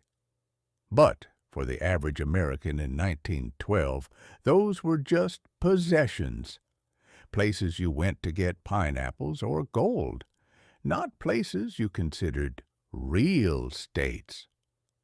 The admission of New Mexico and Arizona was the closing of a chapter that had begun with the Louisiana Purchase. It was the end of the age of exploration and the beginning of the age of administration. The cowboys were being replaced by accountants, the pioneers were being replaced by tourists, and the vast, indomitable spirit of the West was being packaged into national parks where you could look at the scenery without the inconvenience of being eaten by a bear. In 1912, we were 48 states strong. We were a continental empire that had finally learned how to color inside the lines. We stood back, looked at our work, and decided it was bully. We didn't realize that a map is just a piece of paper, and that while you can draw a line through a desert, you can't always control the people living in the rectangles. But for one brief, shining moment, the United States was a finished product, and the 48-star flag flew over a country that was convinced it had finally solved the problem of geography. Chapter 9. The Last Diary Entry of Captain Scott. While 1912 was busy proving that the North Atlantic had a very low tolerance for high society hubris, the bottom of the world was engaged in a similar, albeit much lonelier, demonstration of physics. If the Titanic was a tragedy of velvet and steel, The expedition of Captain Robert Falcon Scott was a tragedy of wool, biscuits, and the baffling British insistence that doing something the hard way is inherently more moral than doing it the sensible way. By January 1912, the heroic age of Antarctic exploration was reaching its peak of absurdity. For centuries, the South Pole had been a place of pristine, undisturbed silence, mostly because it is a barren, frozen wasteland that offers no hospitality to anything that possesses a central nervous system. But humans, being the only creatures on Earth capable of becoming bored with a perfectly good fireplace, had decided that the most important thing in the world was to stand at the very bottom of the planet, plant a piece of laundry on a stick, and then try very hard not to turn into a human popsicle on the way back. The Great Polar Race, Dogs versus Dignity. To understand Scott's journey, you have to understand his rival, Roald Amundsen. Amundsen was a Norwegian who approached polar exploration with the cold, clinical efficiency of a professional hitman. He understood two things that the British Admiralty seemed to find vaguely distasteful: dogs and skis. Amundsen realized that if you want to travel across 1,200 miles of ice, you should probably use animals that enjoy the cold and can be eaten by their colleagues if things get desperate. It was a grim, practical philosophy that worked perfectly. Scott, on the other hand, was a quintessential British officer. To the British mind of 1912, using dogs was a bit like cheating. It was too easy, too mechanical, and frankly, a bit ungentlemanly to have a pack of huskies do the work for you. Scott preferred man-hauling, which is exactly what it sounds like: a group of grown men strapping themselves to a heavy wooden sled and dragging it across the frozen tundra by the sheer force of their own stiff upper lips. When Scott did use animals, he chose Siberian ponies. Now, ponies are delightful creatures at a child's birthday party or on a temperate English moor. In Antarctica, however, a pony is essentially a large furry anchor that sinks into the snow, hates the wind, and requires an enormous amount of hay that also has to be hauled by the men. By the time Scott reached the Beardmore Glacier, the ponies were gone. The motor sledges had broken down because 1912 technology was mostly held together by hope and axle grease. And the 5 men of the Polar Party were left to drag their supplies toward the pole using nothing but their own dwindling calories and a sense of duty that was rapidly becoming a suicide pact. The most expensive "I was here" note in history. On January 17, 1912, after months of back-breaking labor, Scott and his 4 companions, Edward Wilson, Henry Bowers, Lawrence Oates, and Edgar Evans, finally reached the South Pole. They were exhausted, they were suffering from scurvy, and they were hallucinating about warm toast. But they were ready for their moment of glory. They looked toward the horizon, expecting to see a vast, empty, white wilderness. Instead, they saw a black speck. As they got closer, the speck turned into a tent. And on top of that tent was the Norwegian flag. Imagine, if you will, walking 800 miles through a blizzard, losing 30 pounds of body weight, and enduring temperatures that could crack a marble statue, only to find a note from a guy named Roald saying, "Hey, thanks for coming. I left a few spare mittens and a letter for the King of Norway. Could you be a sport and mail it for me on your way home?" It was the ultimate "I told you so." Amundsen had beaten them by a full month. Scott's diary entry for that day is a masterpiece of understated British despair. Great God, this is an awful place and terrible enough for us to have labored to it without the reward of priority. It is the sound of a man realizing that he has just spent his entire life savings on a ticket to a play that ended 20 minutes before he arrived. The Return, a masterclass in stoicism. The journey back was where the tragedy turned into a slow-motion nightmare. The Antarctic weather, which is normally just terrible, decided to upgrade to apocalyptic. The temperatures dropped to 40 degrees below zero, and the wind began to howl with a malicious intent. First, there was Edgar Evans. Evans was the strong man of the group, a massive sailor who was supposed to be the engine of the sled. But the cold doesn't care how big your biceps are. Evans suffered a fall, sustained a concussion, and eventually collapsed. He died at the foot of the glacier, the first of the 5 to fall. Then there was Captain Lawrence Oates.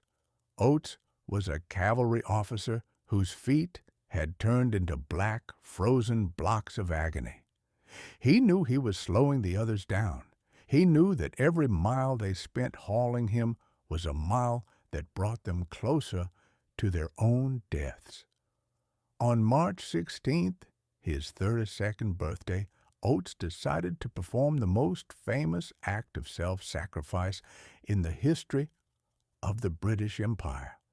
He stood up, hobbled to the door of the tent into a raging blizzard, and said, "I am just going outside and maybe some time." It was the perfect exit. No histrionics, no long-winded goodbyes, just a polite notification that he was going to go die in the snow so his friends might have a slightly better chance of eating another biscuit. It was witty in the darkest possible way, the ultimate British understatement in the face of the ultimate void.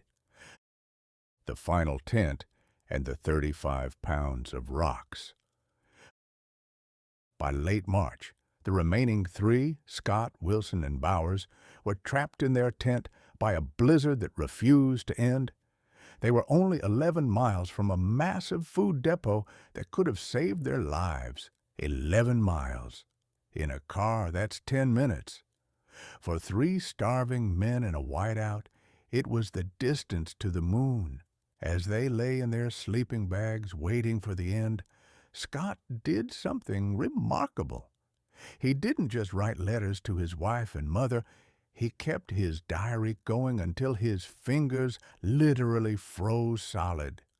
But more importantly, even in their final days, they refused to abandon their scientific samples.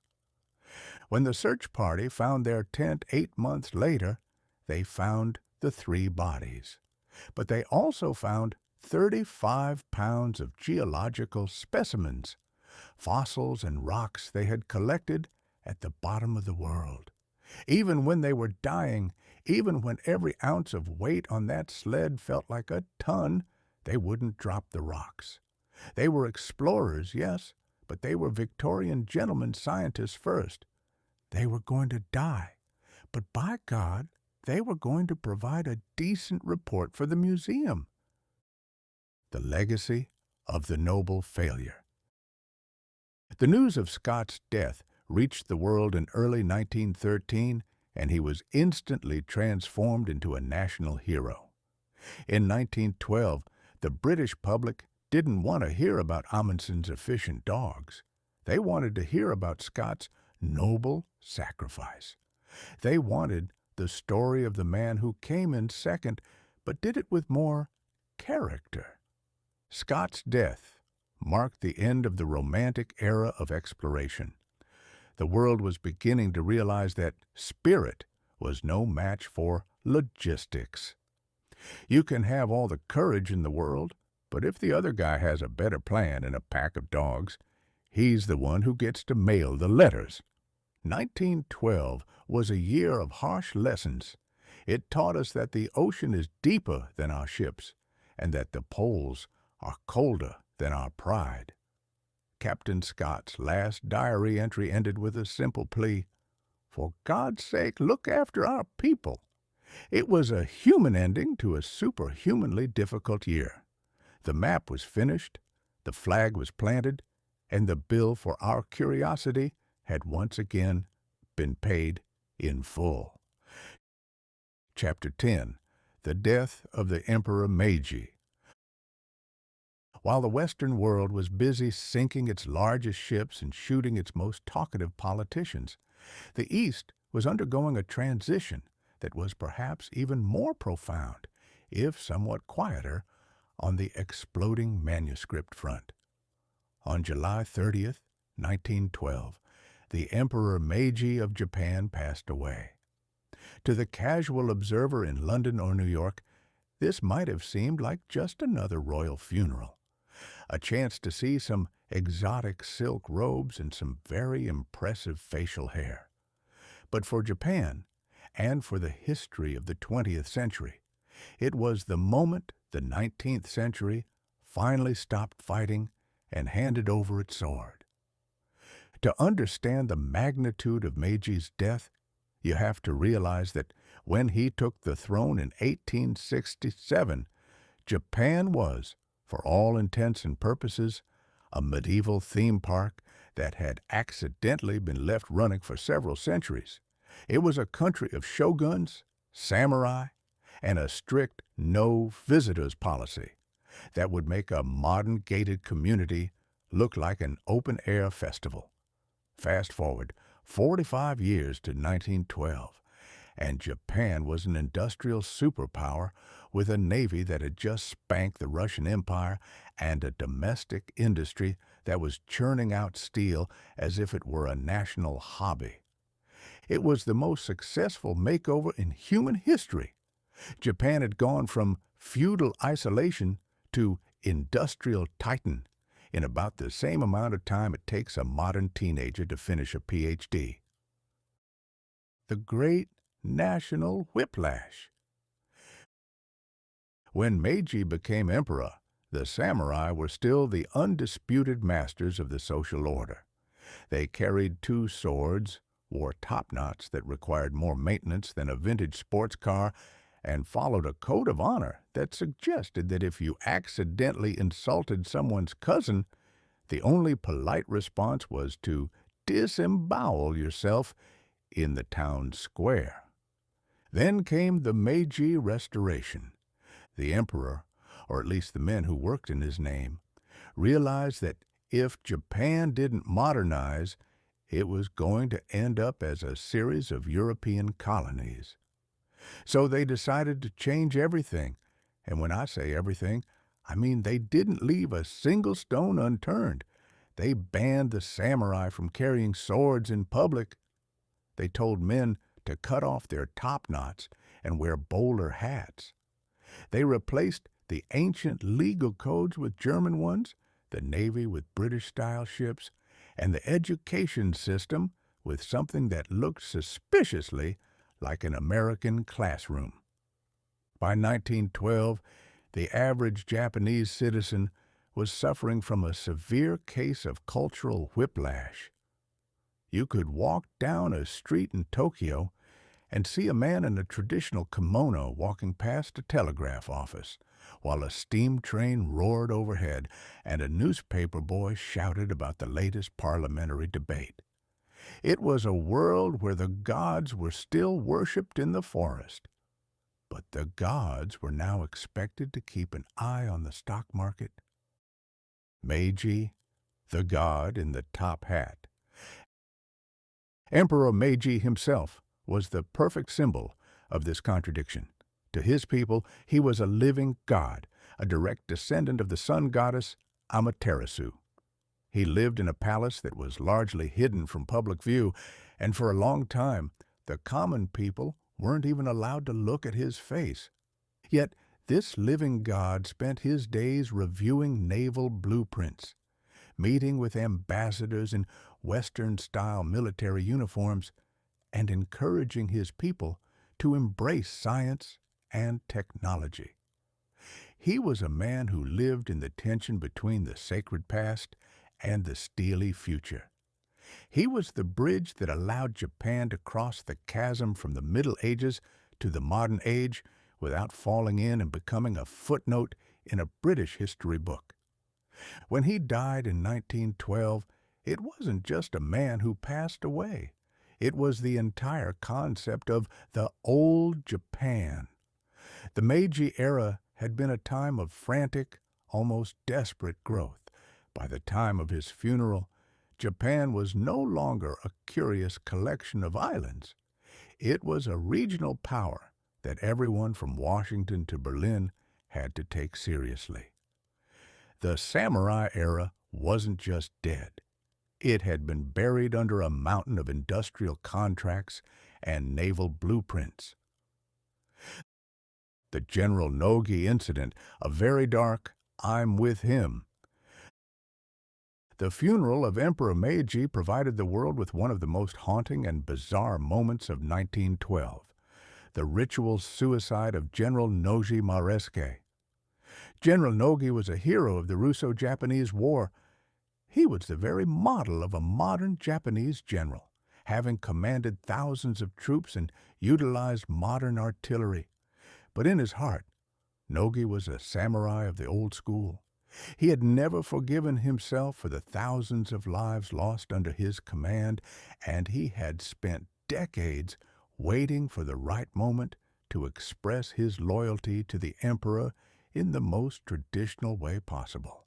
On the night of the emperor's funeral, as the funeral train left the station, General Nogi and his wife sat down in their home, performed a ritual cleansing, and then committed seppuku, ritual suicide. To the Western press, this was a shocking, barbaric act that seemed to contradict everything Japan had achieved in the previous 40 years. How could a country with battleships and universities still produce men who would kill themselves because their boss died? But to many in Japan, it was a profound statement. It was a reminder that while the country had acquired the tools of the West, it had kept the soul of the East. Nogi's death was the final period at the end of the Meiji sentence. It was as if he were saying, "The modern world is here, and it is wonderful. But I belong to the man who brought us here, and now that he is gone, the era of the samurai is officially closed." The dawn of the Taisho era. With Meiji's passing, his son, the Emperor Taisho, took the throne. If Meiji's era was one of iron-willed modernization, the Taisho era was supposed to be the Great Righteousness, a time of democracy, jazz, and perhaps a bit more relaxation. But 1912 was a year that didn't do relaxation. The world was moving too fast. The death of Meiji left Japan in a state of mourning, but it also left it in a state of ambition. The country had learned that power came from the engine and the gun, and it was beginning to look around its neighborhood with the hungry eyes of a rising empire. The samurai were gone, replaced by industrialists in three-piece suits. The swords had been melted down to make rivets for the Titanic's rivals. Japan was now a player on the global stage, and it was playing for keeps. As the funeral smoke cleared in Tokyo, the world realized that the sleeping giant of the East wasn't just awake. It had been to the gym, it had bought a new wardrobe, and it was currently looking for its car keys. The 20th century had officially arrived in Asia, and it brought with it all the progress and all the peril that 1912 could muster. The Emperor Meiji was gone, but the Japan he created was just getting started, and as the world would soon find out, a country that can modernize its entire culture in 40 years is a country that doesn't believe in the word impossible or unsinkable for that matter. Chapter 11. The End of the Broken Arm Era. While the world was busy mourning the Titanic and watching Teddy Roosevelt absorb lead like a sponge, a much more practical revolution was happening in the garages of Detroit. For the first decade of the 20th century, owning an automobile was less a mode of transportation and more of a high-stakes fitness program. In 1911, if you wanted to go to the grocery store, you didn't just turn a key. You entered into a physical duel with a several hundred-pound block of iron that had the temperament of a disturbed hornet's nest.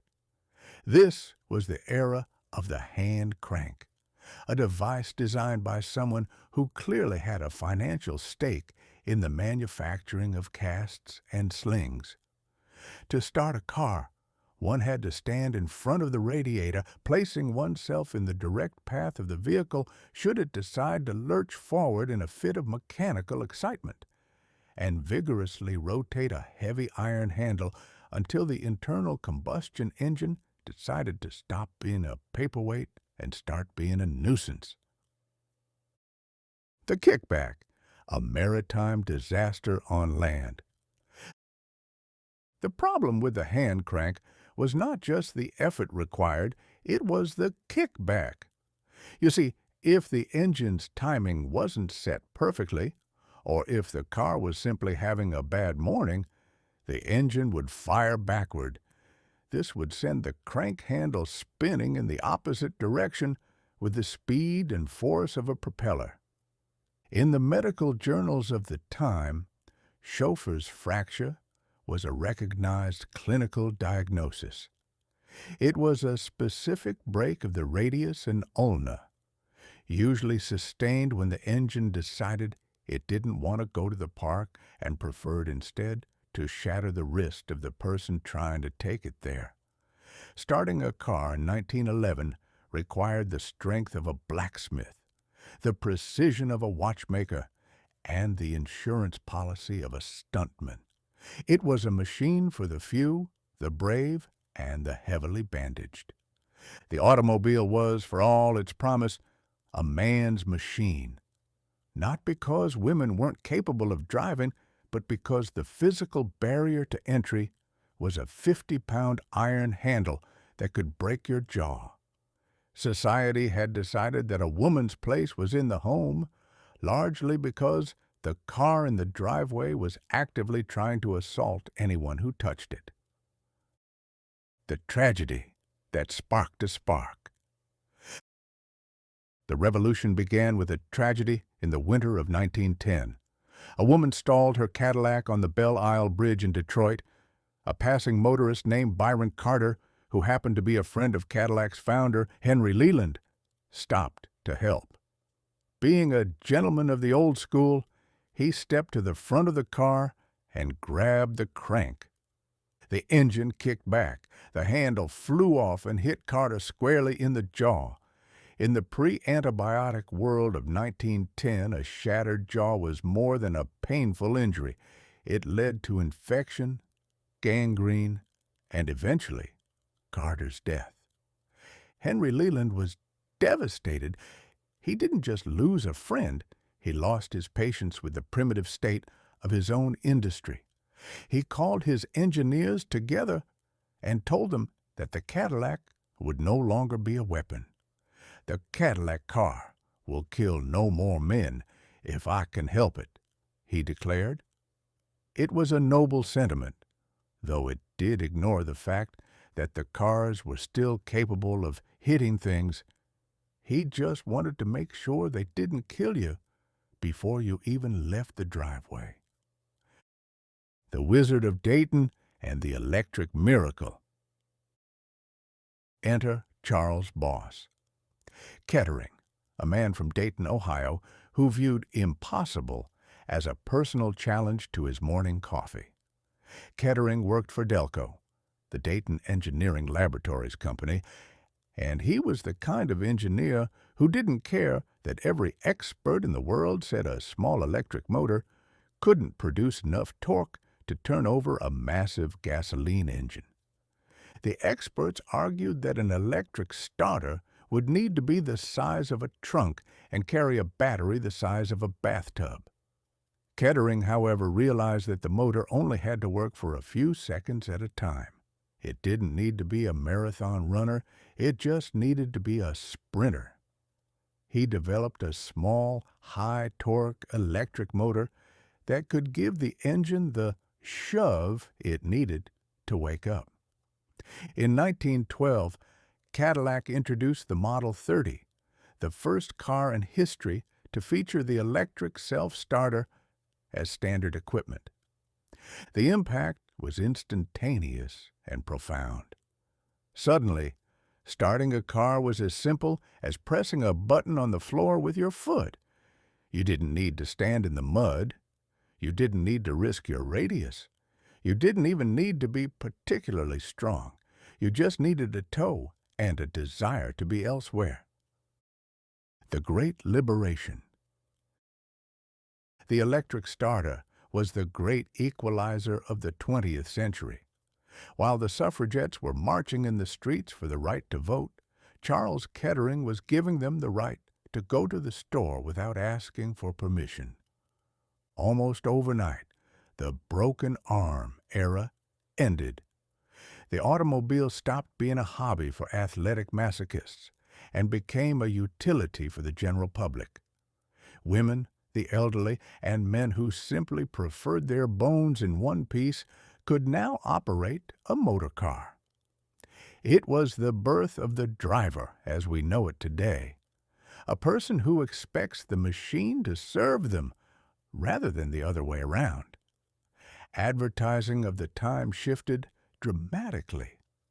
Cadillac ads began to feature women in elegant dresses, sitting behind the wheel, looking remarkably unfractured. The message was clear. The car is now a member of the family, and it has promised to stop hitting you. The new set of problems. Of course, in the grand tradition of human progress, solving one problem immediately gave us 3 new ones. By adding an electric starter, we also added the lead-acid battery, the alternator, and a complex web of wiring that would eventually lead to the check engine light, the modern equivalent of the car's way of saying, "I'm not telling you what's wrong, but it's going to cost you $400. We traded the physical danger of the crank for the existential dread of a dead battery. We went from, "Will this car break my arm?" to, "Will this car start in the rain?" It was a lateral move in the grand scheme of human frustration, but it was a massive leap forward for the medical profession, which suddenly found itself with a lot more free time on its hands. In 1912, the Cadillac self-starter won the Duart Trophy for the greatest technical achievement in the motor industry. It was a triumph of American ingenuity over mechanical malice. We had successfully automated the first step of the journey, proving that if humans are good at anything, it is finding a way to do something while sitting down. The hand-cranked wrist snapper was relegated to the scrap heap of history, joined by the corset and the unsinkable ocean liner. The world was moving faster, it was moving safer, and most importantly, it was moving without a cast on its arm.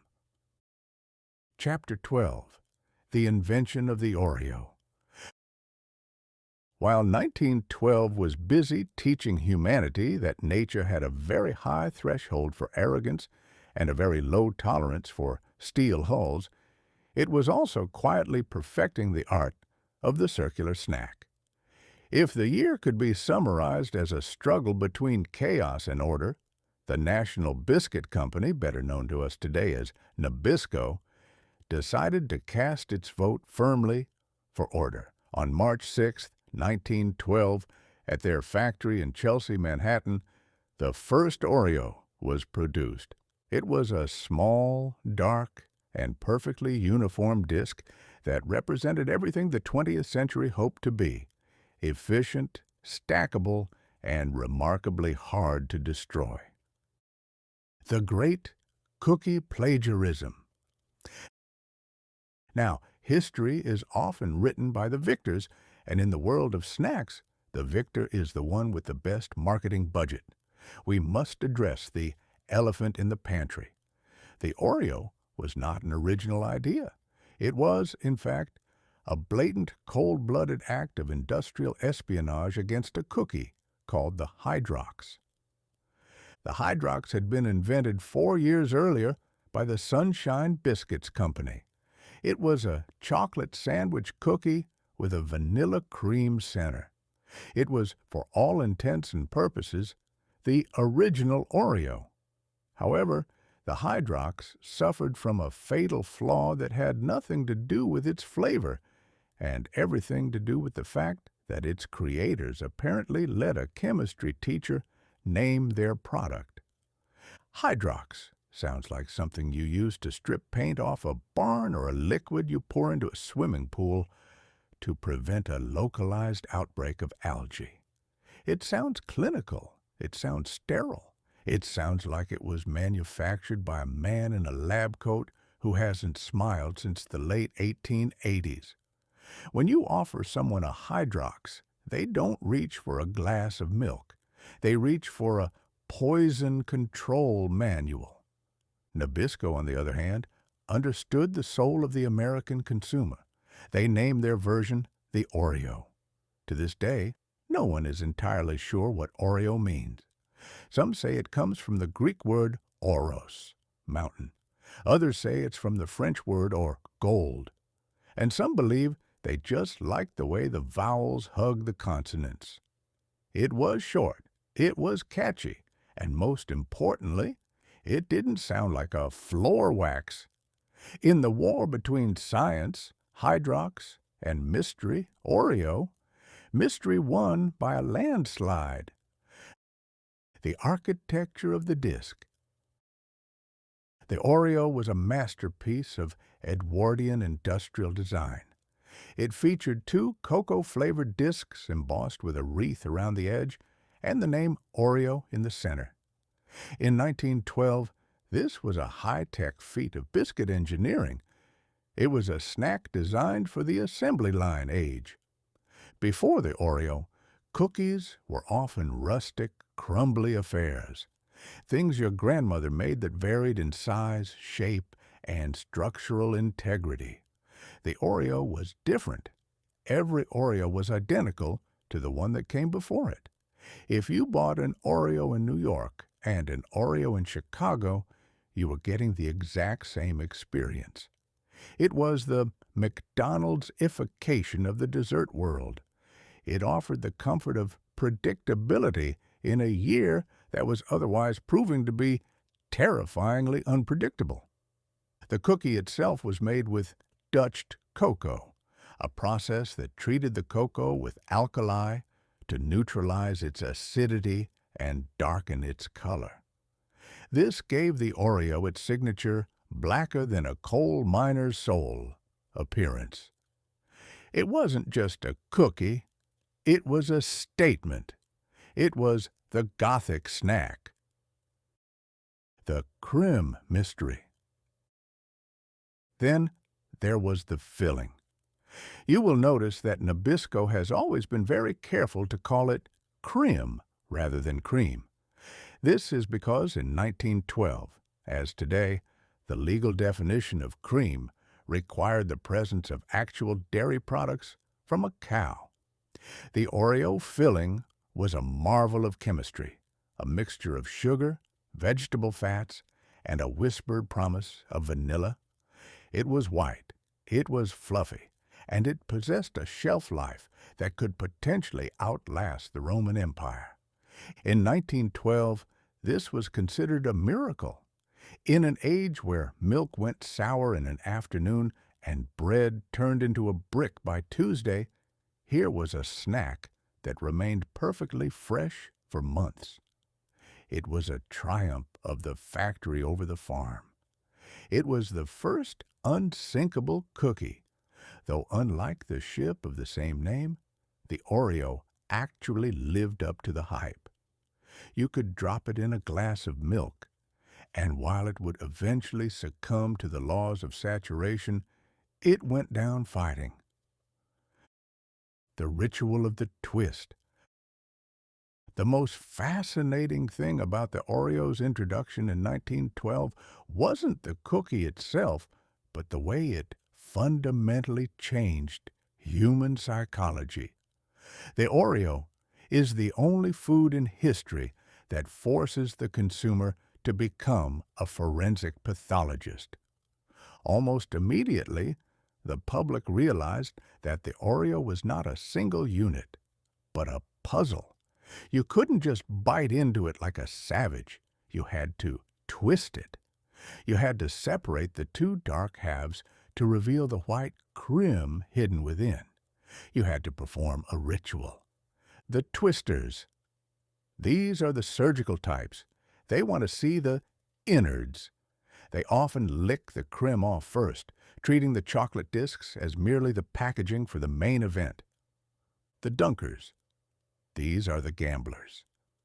They believe the Oreo's true form can only be achieved through a controlled drowning in a glass of cold milk.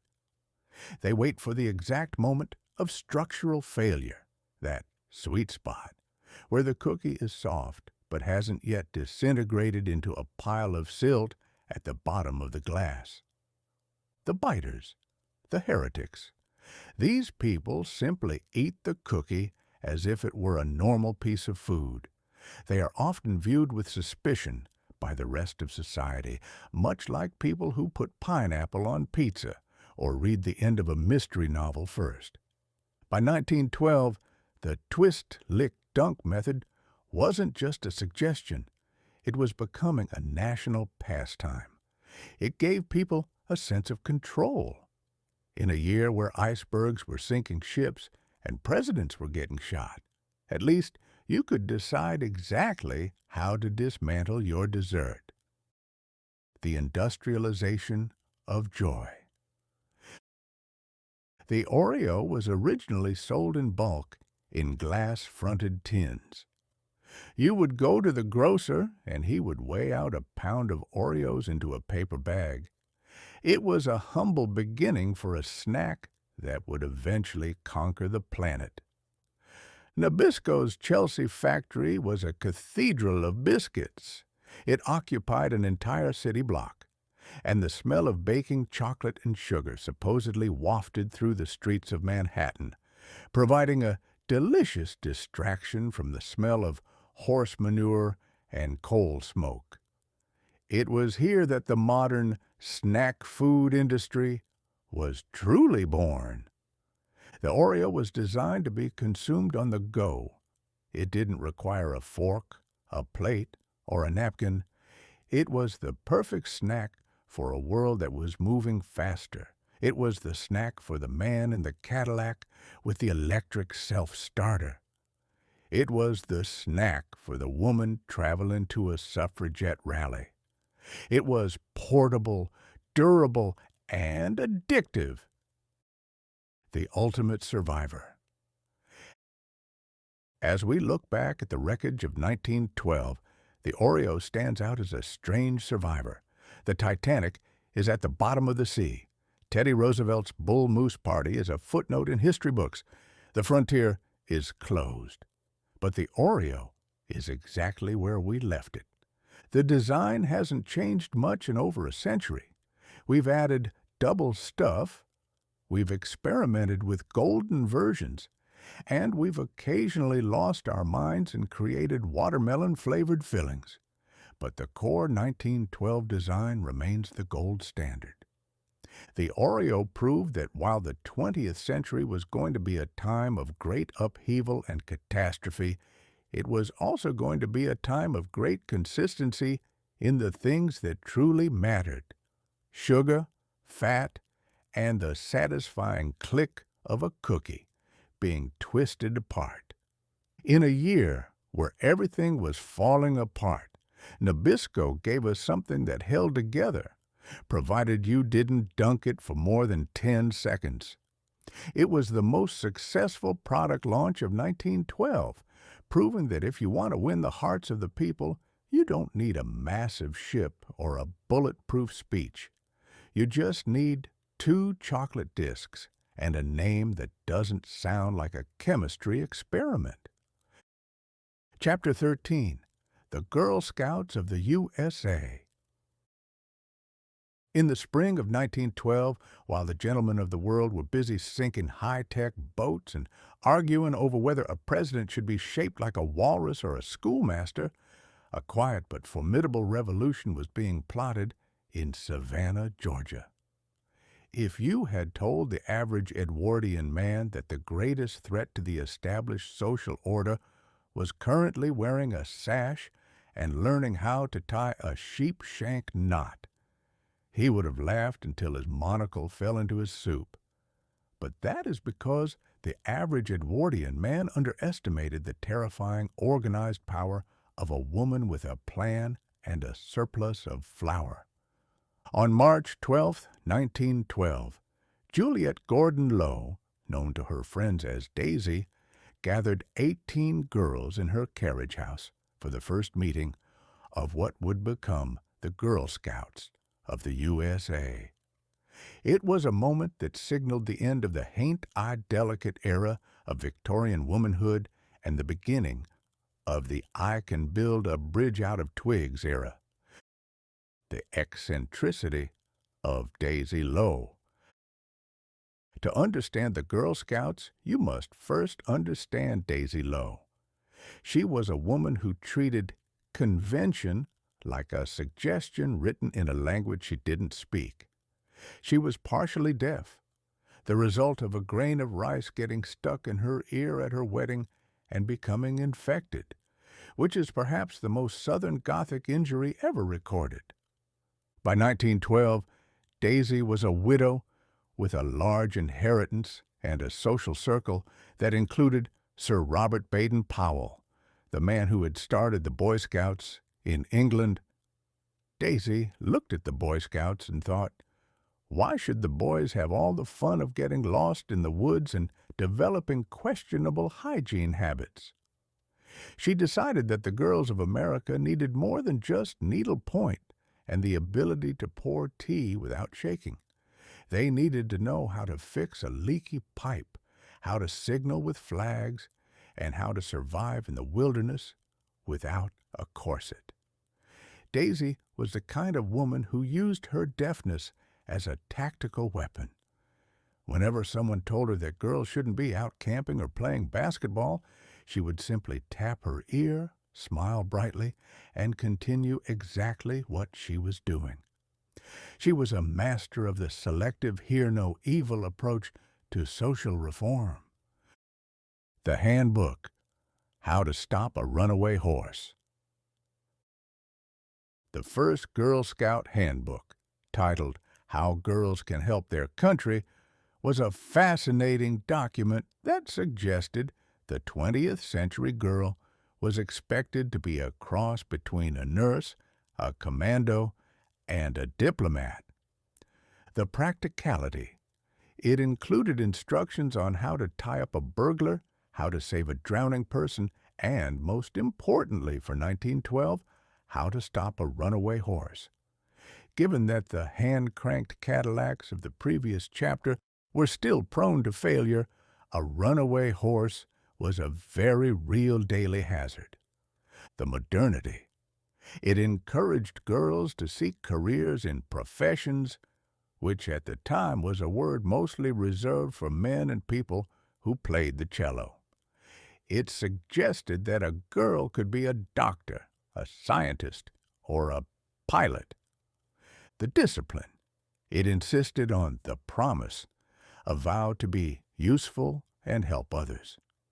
It was essentially a way of taking all that restless energy that usually went into Victorian fainting spells and redirecting it into useful civil engineering projects. The scandal of the bloomers. The early Girl Scouts were a shock to the system. They didn't wear the restrictive, bone-crushing garments of the day. They wore bloomers. To the moral guardians of 1912, seeing a girl in bloomers was roughly equivalent to seeing a girl in a spacesuit. It was confusing, slightly alarming, and suggested she might be planning to move her legs independently of one another.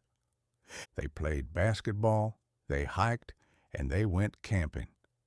In an age where a well-bred girl was expected to stay indoors to protect her porcelain complexion from the vulgarity of the sun, the Girl Scouts were out in the mud, building fires and identifying poisonous mushrooms.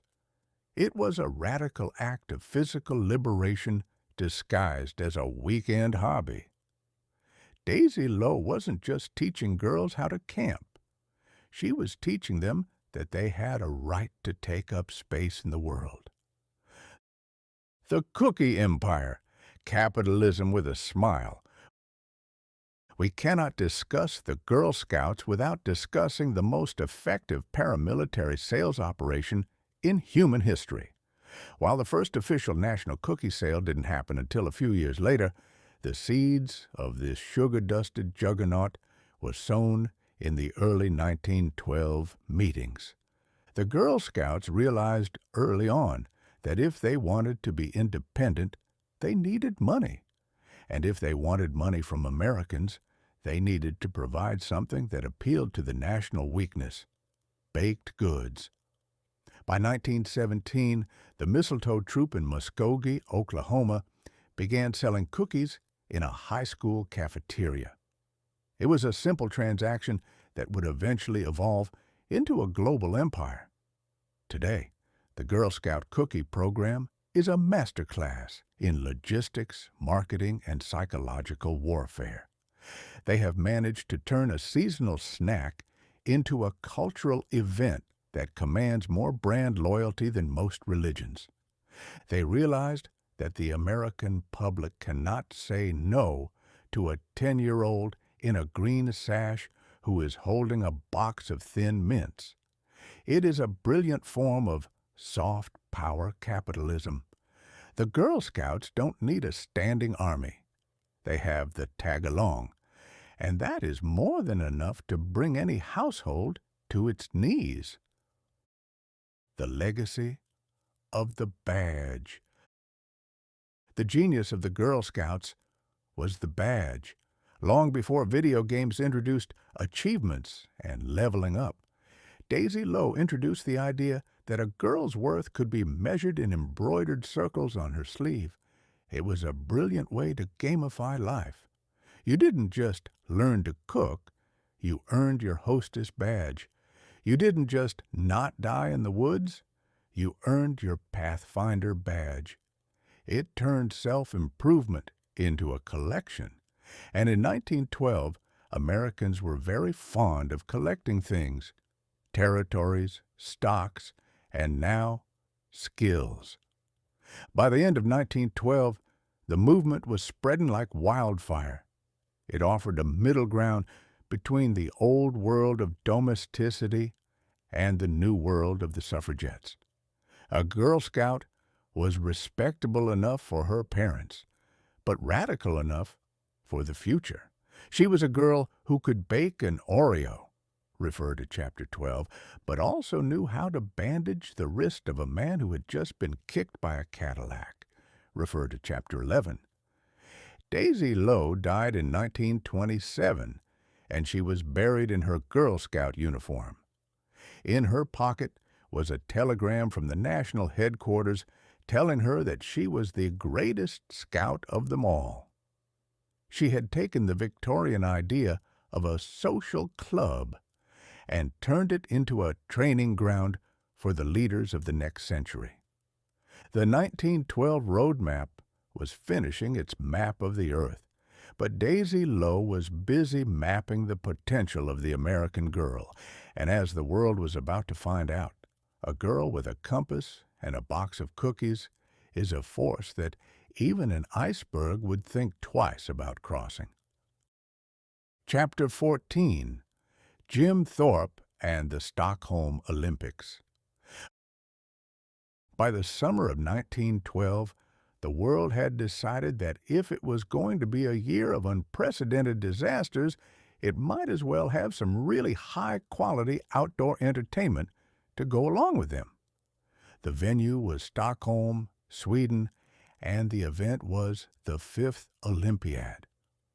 To the European aristocrats who ran the International Olympic Committee, the Games were supposed to be a dignified display of amateurism, a concept invented by people who had so much inherited wealth that the idea of being paid for your labor seemed not only unnecessary, but vaguely distasteful, like eating peas with a knife.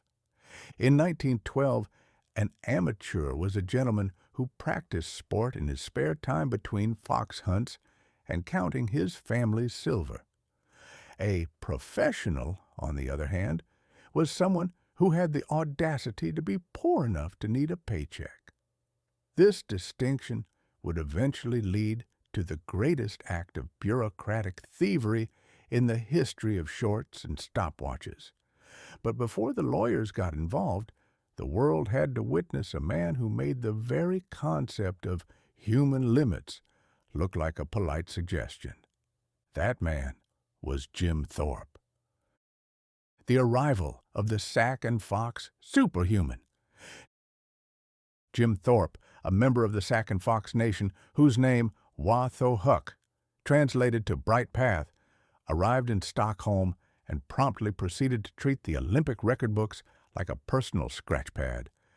While the other athletes were busy practicing their form and worrying about the aerodynamic properties of their mustaches, Thorpe was busy being better at everything than everyone else combined. The 1912 Games introduced two of the most grueling tests of human endurance ever devised, the pentathlon and the decathlon. The pentathlon consisted of 5 events, and the decathlon consisted of 10. Most athletes specialize in one thing. They run, or they jump, or they throw heavy objects while grunting. Jim Thorpe decided to do all of it. He was the athletic equivalent of a Swiss Army knife in a room full of rusty spoons. He won the pentathlon by a margin so wide that the second-place finisher probably needed a map to find where Thorpe had finished. He won 4 out of the 5 events. Then came the decathlon, which is essentially a 3-day-long invitation to a heart attack. Thorpe didn't just win, he set a world record of 8,413 points that would stand for nearly 2 decades. He ran the 100-meter dash in 11.2 seconds, which is fast even by modern standards, and he did it while wearing shoes that would make a modern podiatrist faint. The legend of the borrowed shoes? The most enduring story of Thorpe's Stockholm performance, one that proves the universe has a very strange sense of humor, is the mystery of the stolen shoes. On the morning of his final events, someone, presumably an agent of chaos or a very desperate competitor, stole Thorpe's track shoes. Now, most people, finding themselves shoeless at the Olympics, would have a breakdown, call their lawyer, or at the very least, sit down and have a good cry. Jim Thorpe went to the trash can. He found 2 discarded shoes that someone else had thrown away. They weren't a pair. They were 2 different sizes. One was so big he had to wear extra socks just to keep it from flying off during a hurdle. He put on these mismatched, garbage salvage shoes and went out and won the gold medal. It is the ultimate no excuses moment in history. It's one thing to be the greatest athlete in the world. It's another thing to be the greatest athlete in the world while wearing one shoe that belongs to a giant and another that belongs to a person with very wide feet, both of whom apparently had terrible taste in footwear. The greatest endorsement. When the time came for the medal ceremony, King Gustav V of Sweden placed the gold medals around Thorpe's neck. The king, overcome with genuine admiration and perhaps a bit of royal disbelief, looked Thorpe in the eye and said, "Sir, you are the greatest athlete in the world." Thorpe, being a man of few words and even fewer pretensions, reportedly replied with the most American response possible. "Thanks, King." It was a beautiful moment. It was the peak of human achievement. For one brief summer in 1912, it didn't matter that the world was on the brink of war, or that the Titanic was sitting in the dark, or that political parties were splitting in half. There was just a man, a track, and a set of mismatched shoes. The bureaucratic ambush. Of course, because this is 1912, we cannot have nice things for very long. 6 months after Thorpe returned to America as a national hero, a newspaper reporter discovered a horrifying truth. Back in 1909 and 1910, Jim Thorpe had played minor league baseball in North Carolina. And here was the kicker. He had been paid for it. He wasn't paid much, about $25 a week, which was barely enough to keep him in sandwiches. But in the eyes of the Amateur Athletic Union, AAU, this $25 made him a professional. He had sullied the purity of the sport by accepting money for playing a game. The hypocrisy was staggering. Many college athletes at the time played professional ball during the summer, but they used aliases like Smith or Jones to hide their tracks. Thorpe, being an honest man who didn't think he was doing anything wrong, had played under his own name. He was punished not for being a professional, but for being too honest for the bureaucrats to handle. The IOC acted with a speed they usually reserved for fleeing a room when a bill arrived. They stripped Thorpe of his medals. They struck his name from the record books. They gave the medals to the second-place finishers who, to their eternal credit, refused to accept them, stating that Thorpe was the true winner, regardless of what the paperwork said. The long walk to justice. Thorpe took the news with a quiet, dignified sadness. "I hope I will be partly excused by the fact that I was simply an Indian schoolboy and did not know all about such things," he wrote in a letter to the AAU. It didn't matter. The gentlemen had spoken. They preferred a world where the records were clean and the athletes were rich enough to play for free. Thorpe went on to have a legendary career in professional baseball and football, becoming the first president of what would eventually be the NNFL.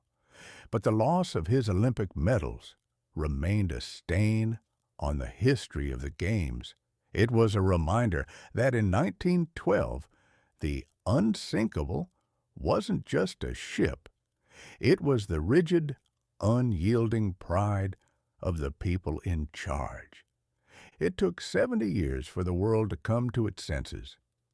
In 1982, long after Thorpe had passed away, the IOC finally restored his medals to his family. They admitted that the rules had been applied unfairly and that the professionalism charge was a relic of a classist era that had no place in the modern world. The verdict of Stockholm.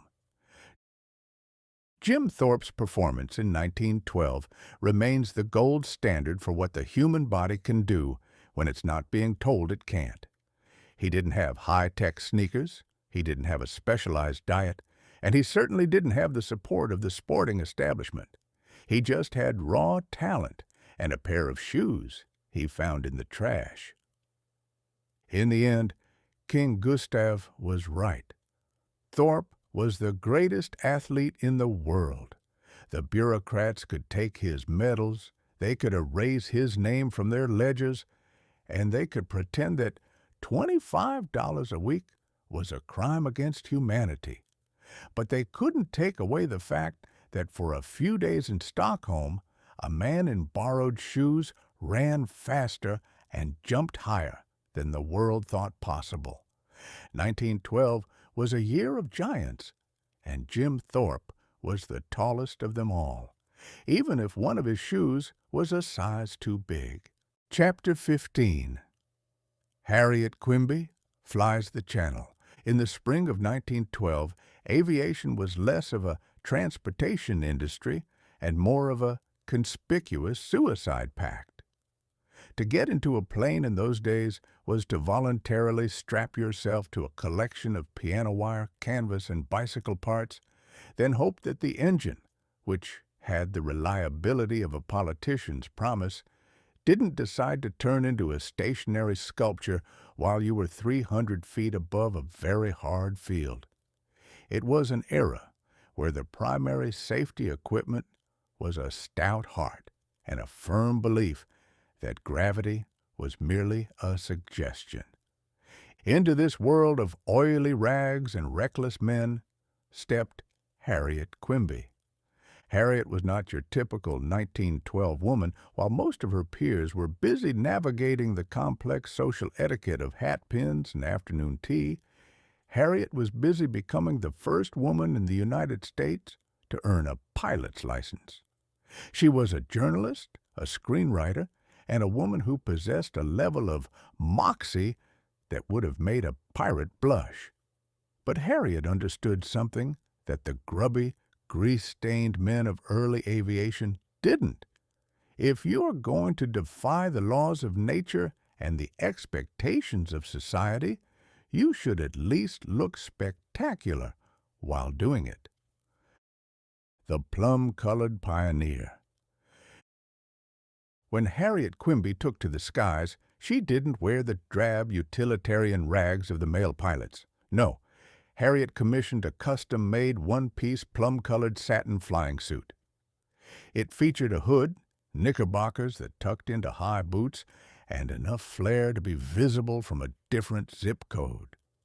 To the critics of 1912, this was scandalous. A woman in trousers, in satin, at an altitude higher than a footstool? It was too much for the Edwardian brain to process.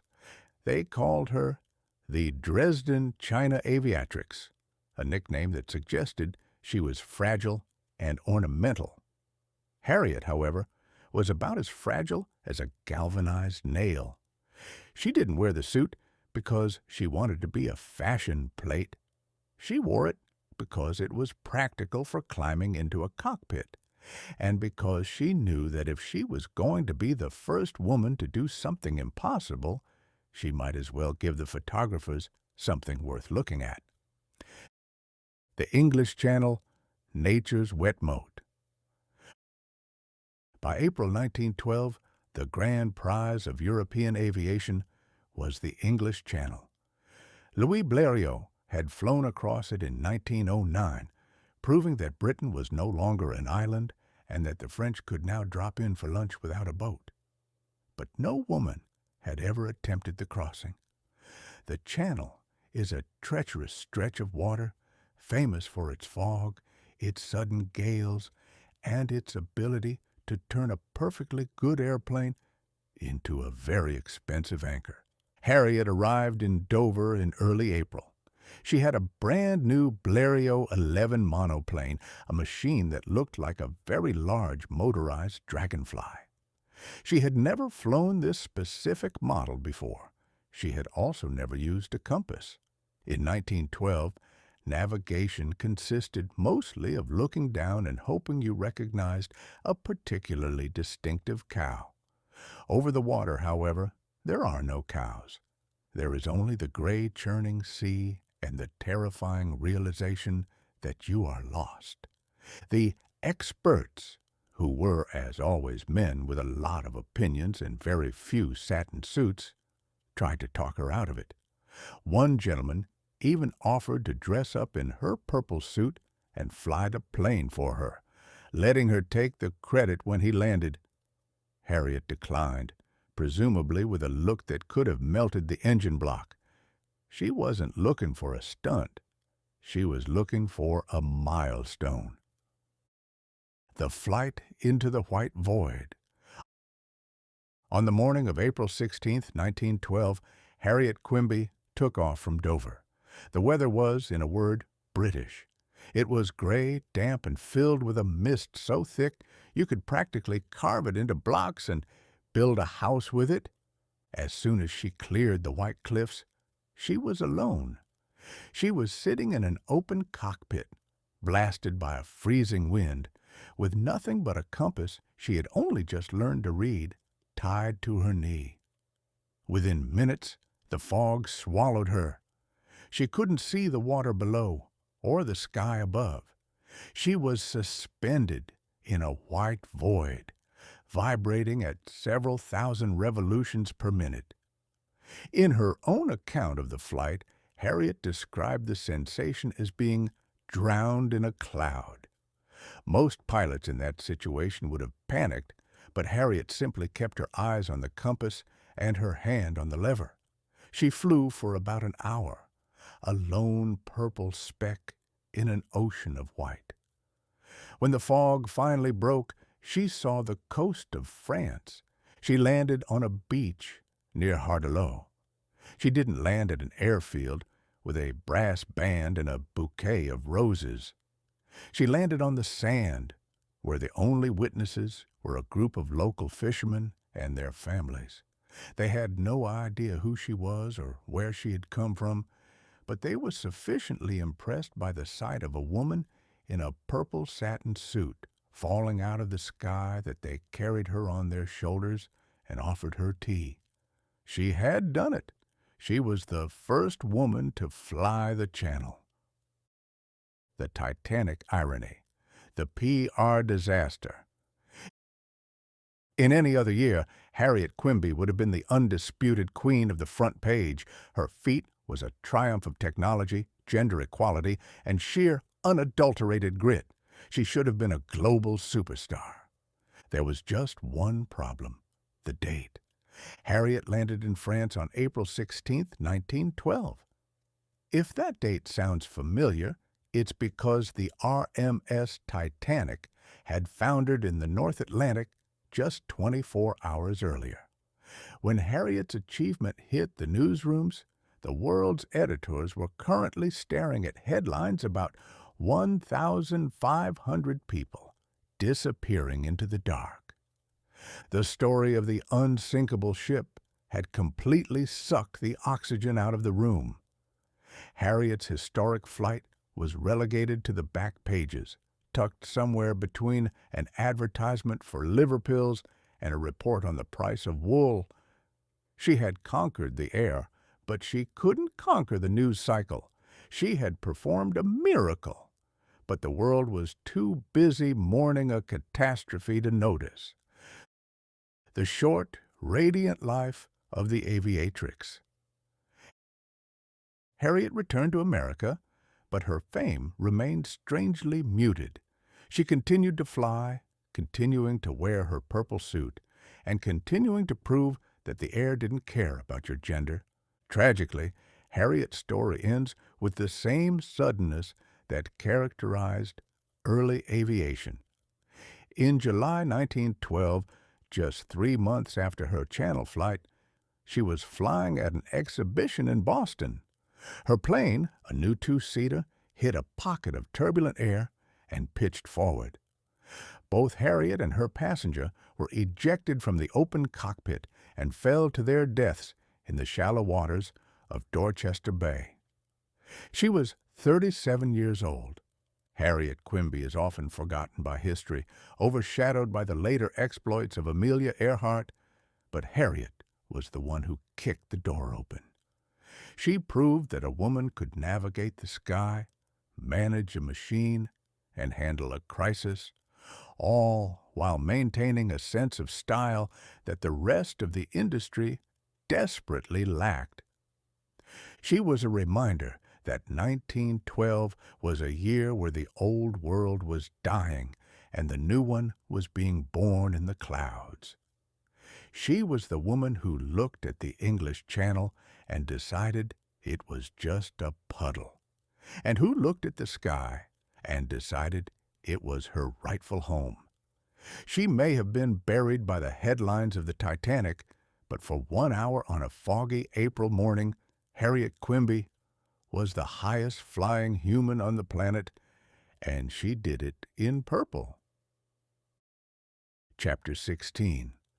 The First Parachute Jump from a Plane. If the previous chapters have taught us anything, it is that by 1912, the human race had become obsessed with getting as far away from the ground as possible, usually in contraptions that had the structural integrity of a damp cigar box. We had conquered the clouds with Harriet Quimby and her purple satin, and we had raced across the Atlantic in iron palaces. But there remained one glaring, terrifying omission in the grand ledger of aeronautical progress. We had figured out how to get up, but we hadn't quite perfected the art of getting down in an emergency. In 1912, if your engine decided to stop being an engine and start being a very heavy paperweight while you were at 3,000 feet, your primary survival strategy was to tuck your head between your knees and spend your final seconds reconsidering your life choices. This brings us to Captain Albert Berry. On March 1st, 1912, over the muddy fields of Kinloch near St. Louis, Missouri, Captain Berry decided to test a theory that most sensible people would have preferred to leave in the realm of let's not and say we did. The theory was simple. Could a human being jump out of a moving airplane, deploy a giant silk umbrella, and reach the earth without becoming a permanent part of the local geography? The perfectly good airplane fallacy. There is an old saying in aviation, why would you jump out of a perfectly good airplane? To understand the humor of 1912, you have to realize that there was no such thing as a perfectly good airplane. Every flight was essentially a series of controlled mechanical failures, held together by the pilot's sheer willpower and an alarming amount of piano wire. Jumping out of a 1912 airplane wasn't so much abandoning a perfectly good machine as it was fleeing a burning building that also happened to be moving at 60 miles per hour. Before Berry came along, people had been jumping out of hot air balloons for years. But a balloon is a polite, stationary object. It lingers in the air like a meditative pear. A plane, however, is a violent, vibrating predator. The experts, those men who spent their lives writing letters to newspapers about things they had never actually tried, insisted that the slipstream from the propeller would shred a parachute, or that the vacuum created by the wings would suck the jumper back into the tail feathers, turning the whole affair into a very messy biological puzzle. The hardware of hope, the cone, and the trapeze. The man behind the curtain was Tony Janus, a pilot who possessed the kind of calm nerves usually found in statues. He was flying a Benoit pusher biplane. In a pusher, the propeller is behind the pilot, which is great for visibility, but terrifying if you imagine yourself being ejected backward into a giant wooden blender. To facilitate the jump, they didn't have a backpack. The modern parachute pack, with its neat little ripcord and ergonomic straps, was still a fever dream.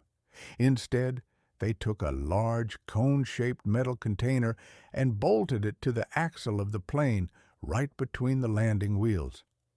Inside this cone of destiny was a 36-foot-wide silk parachute packed with the optimistic hope that it wouldn't snag on a bolt.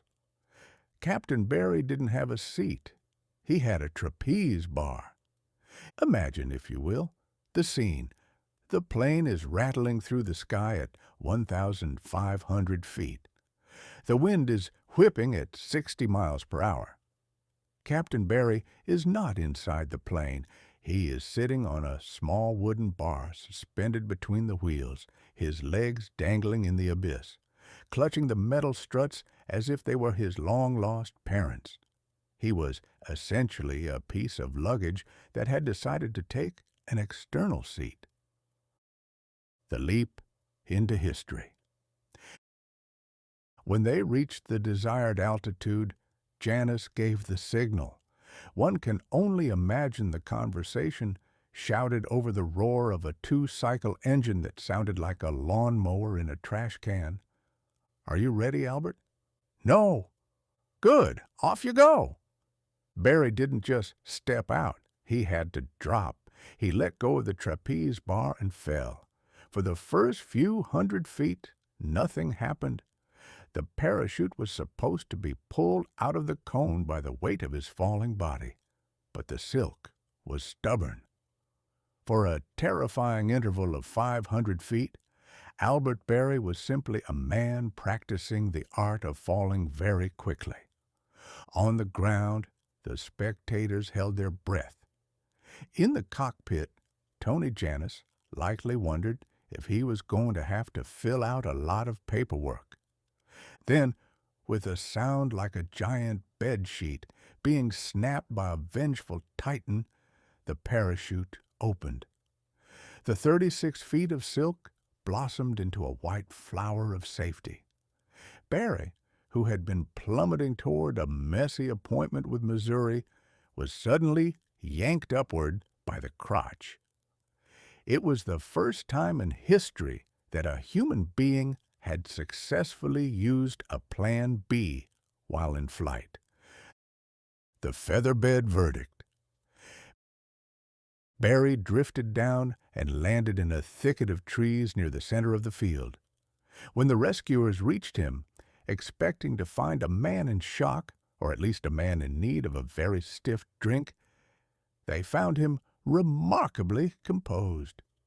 His first words to the press were, "It was like falling into a big feather bed." This is a classic 1912 understatement. It is the same kind of linguistic restraint we saw from the Titanic survivors, or Captain Scott. It's the verbal equivalent of a man being hit by a train and remarking that the service was a bit brusque. In reality, Barry had just survived a maneuver that defied every known safety standard of the era. He had proven that the parachute was not just a circus trick for balloonists. It was a legitimate piece of life-saving equipment. The birth of the paratrooper and the reluctant pilot. The success of the jump changed the psychology of aviation overnight. Until that moment, the pilot was the captain of a sinking ship who was expected to go down with the vessel. Now, the pilot had an emergency exit. Of course, the military brass immediately saw a different potential. They didn't see a lifesaver, they saw a delivery system. If you could drop one man with a parachute, you could drop 10. If you could drop 10, you could drop 1,000. 1912 was the year we realized that the sky wasn't just a place to fly, it was a place from which you could suddenly invite yourself into someone else's backyard without using the front gate. It also gave birth to the parachute clause in many early flight contracts. Pilots began to demand that if they were going to test a new experimental Widowmaker biplane, they should at least be allowed to bring a silk umbrella along for the ride. The irony of safety. In the grand tradition of 1912, the invention of the parachute jump was a triumph of the individual over the inevitable. It was a year where we finally started to build brakes for our ambitions. We had fast cars, fast ships, and fast planes, and Albert Berry provided the first real stop button. However, the irony was not lost on the public. We were developing ways to survive falling out of the sky at the exact same time we were perfecting the machines that made falling out of the sky a daily possibility. We were building the cure and the disease in the same workshop. Captain Barry went on to live a long life, presumably one spent as close to the ground as possible. Tony Janus continued to fly, eventually piloting the first scheduled commercial airline flight in 1914, proving that 1912 was merely the dress rehearsal for a century of people complaining about legroom and lost luggage. But for one afternoon in St. Louis, the world stood still and watched a man sit on a trapeze bar between two wheels and decide that the air was a perfectly fine place to go for a walk. The unsinkable ship had gone down, but the unflyable man had stayed up, or at least he had stayed in one piece. Chapter 17, The Piltdown Man, The Bonehead Hoax.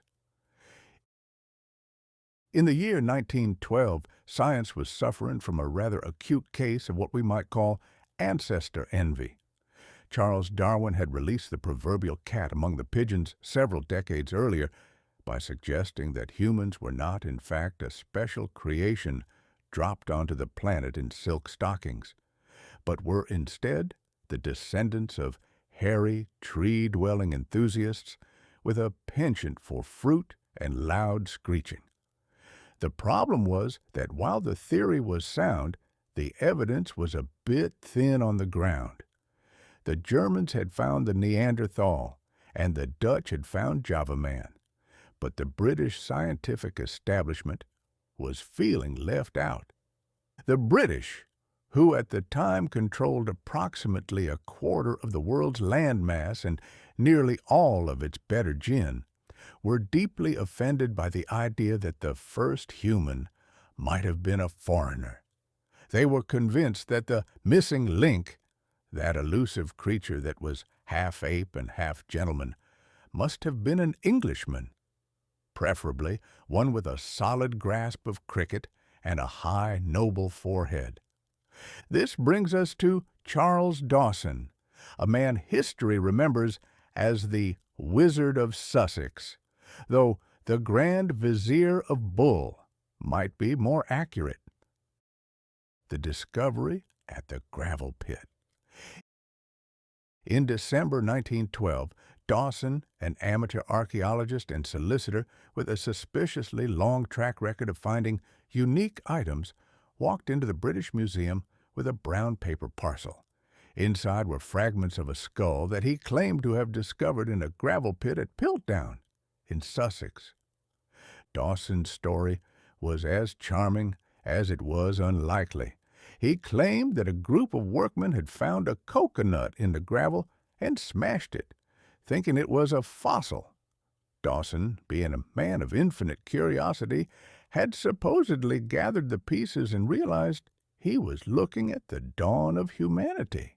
When Arthur Smith Woodward, the keeper of geology at the British Museum, saw the fragments, he didn't just see old bone. He saw a knighthood. He saw the glory of the empire. He saw a way to tell the French to take their Cro-Magnon and shove it back into the Pyrenees. Together, Dawson and Woodward returned to the pit and found more: a jawbone, some primitive flint tools, and even a fossilized elephant tooth. They named the creature Eoanthropus dawsoni, Dawson's Dawn Man. To the public, it was the Piltdown Man, the mullet of evolution. The Piltdown Man was a biological absurdity. It possessed a large, modern-looking cranium that suggested a high level of intelligence, paired with a jaw that was unmistakably ape-like. It was the mullet of evolutionary biology. Business in the brain case, party in the mandible. To a skeptical eye, the skull and the jaw didn't belong in the same zip code, let alone the same head. The joint where the jaw met the skull was conveniently missing, and the teeth showed a pattern of wear that was totally inconsistent with how a primate actually chews. But the British scientific community didn't have a skeptical eye in 1912. They had a patriotic one. The Piltdown Man fit the prevailing theory of the time, that humans had evolved brain first. The idea was that our ancestors became smart and started thinking about taxes and poetry before they bothered to stop looking like orangutans. It was a comforting thought for a society that valued intellect over physical prowess. Furthermore, the bones were found in Sussex. The missing link was a local.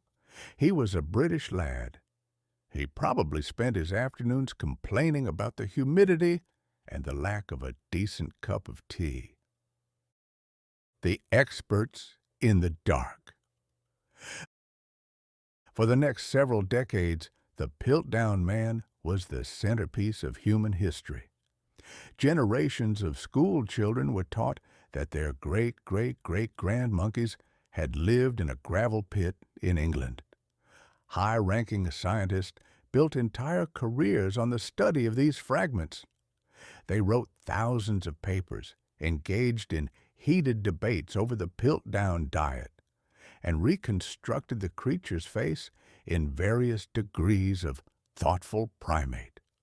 Whenever someone pointed out that the skull and jaw seemed to be of different ages, or that the fossilized elephant tooth looked like it had come from Tunisia rather than Sussex, the experts would simply adjust their spectacles and declare the dissenter a rank amateur.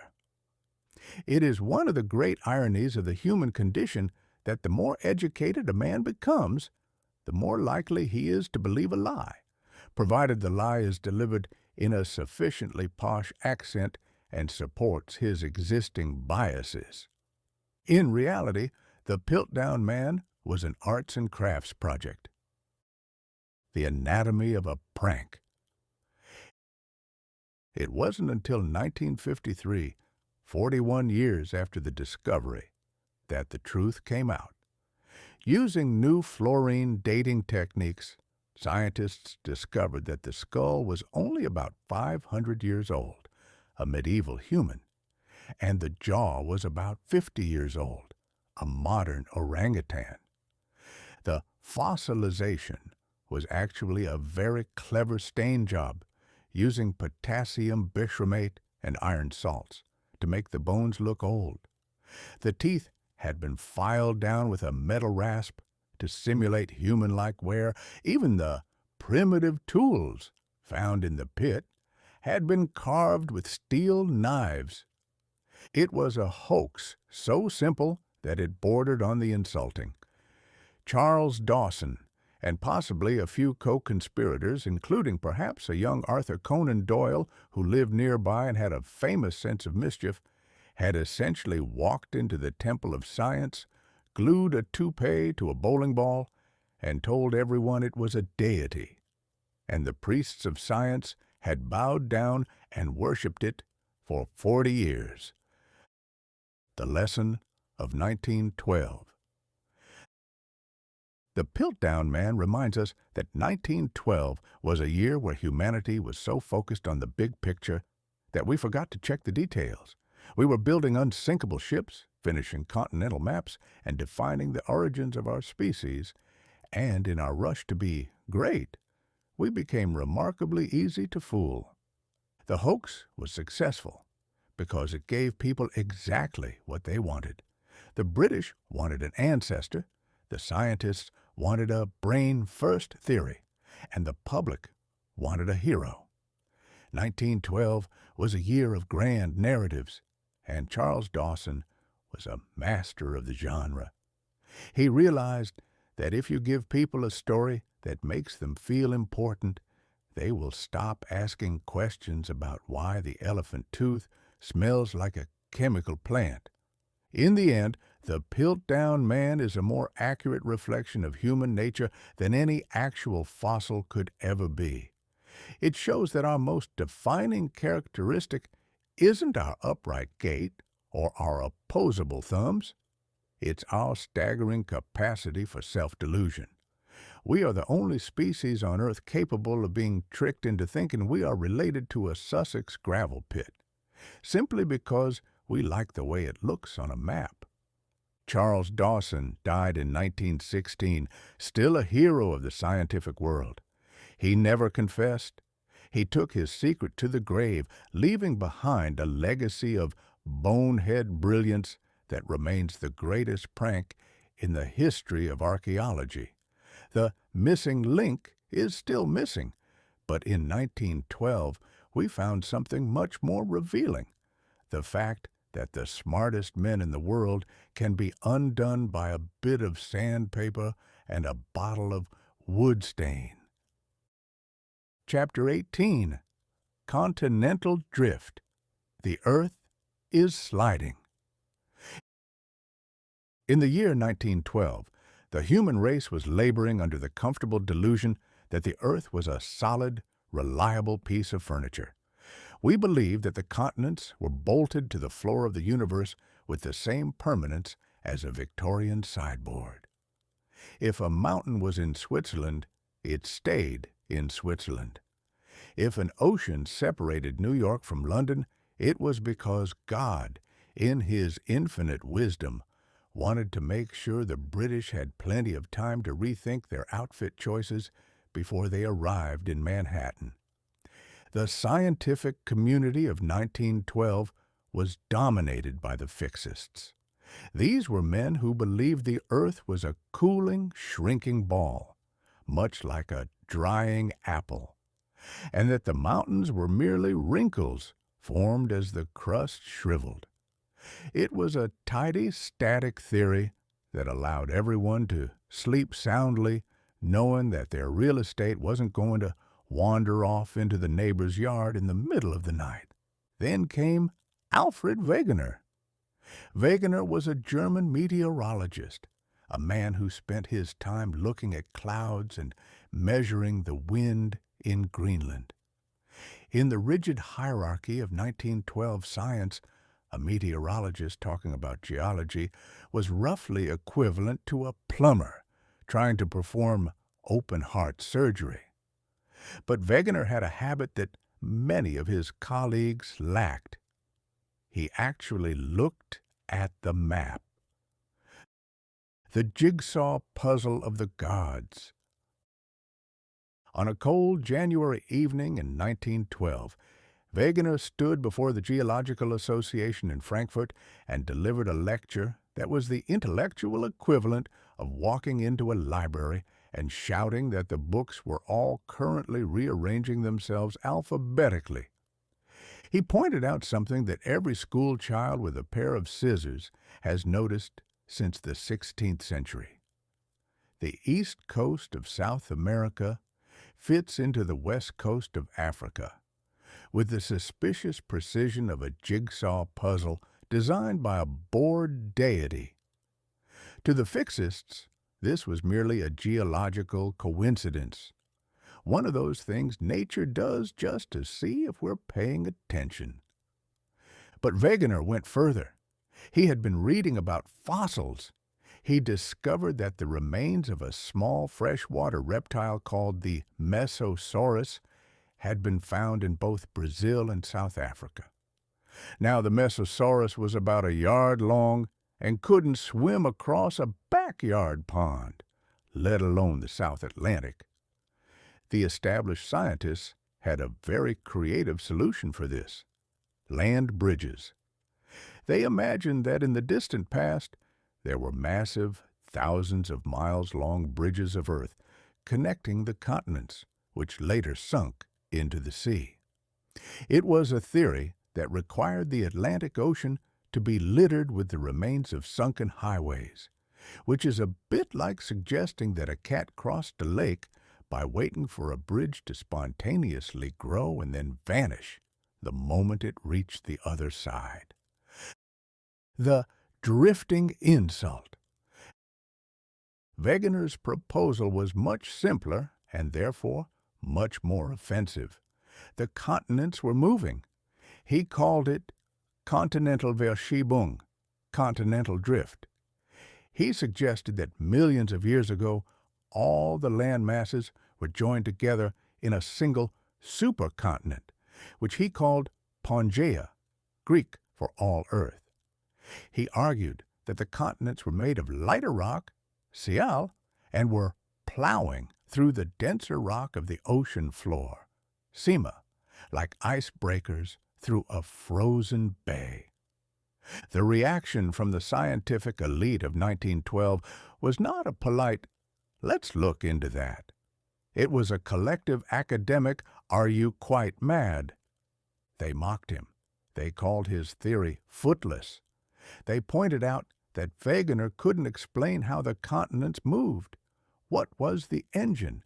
How could a piece of granite weighing trillions of tons simply slide across the floor of the ocean? Wegener suggested it might be the centrifugal force of the Earth's rotation or the tidal pull of the moon. This was, scientifically speaking, like suggesting you could move a grand piano by blowing on it with a straw. Because he couldn't provide the mechanism, the geologists of the day decided the entire observation was a hallucination. They preferred the sunken land bridge theory, which also had no mechanism, simply because it didn't involve the ground beneath their feet being a series of loose rugs on a hardwood floor. The audacity of the weathermen. What really bothered the experts was Wegener's lack of credentials. In 1912, science was a series of fortified camps. If you were a biologist, you studied bugs. If you were a geologist, you studied rocks. If you were a meteorologist, you stayed in the sky and told people when to bring an umbrella. Wegener was a generalist. He pulled evidence from everywhere: botany, geology, paleontology, and even climate data. He pointed out that there were cold deposits in the freezing Arctic and evidence of ancient glaciers in the scorching deserts of India. The only way to explain this was to admit that the continents had once been in different zip codes. But the fixists were unmoved. They treated Wegener like a party guest who had just suggested that the host's house was currently floating down the river. They retreated into their textbooks and spent the next 40 years ignoring the fact that Africa and South America were clearly making eyes at each other across the water. The long walk to the truth. Wegener spent the rest of his life trying to prove his theory. He made multiple trips to the Greenland ice cap, eventually dying there in a blizzard in 1930 while trying to deliver food to a weather station. He died a pariah in the world of geology, a weatherman who had dared to touch the sacred foundations of the earth. It wasn't until the 1950s and 60s, with the discovery of sea floor spreading and the mapping of the mid-Atlantic ridge, that the world finally realized Wegener was right. We discovered the conveyor belt, the plate tectonics that allow the continents to ride atop the mantle. We realized that the Earth isn't a shrinking apple, it's a boiling pot of rock, and we are just the bits of foam floating on top. The legacy of 1912's sliding Earth. In 1912, continental drift was the Piltdown man of geology, except in reverse. While everyone believed the Piltdown hoax because it fit their prejudices, refer to Chapter 17, everyone rejected Wegener's truth because it challenged their comfort. It tells us a lot about the human ego. We find it very hard to accept that the most stable things in our lives, the very ground we walk on, are actually in a state of constant slow-motion flight. We want the world to be a finished product. We want the map to be permanent.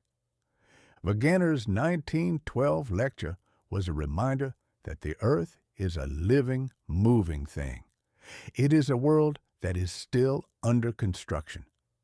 The map we finished in Chapter 8, with its tidy rectangles and official governors, is only a temporary arrangement.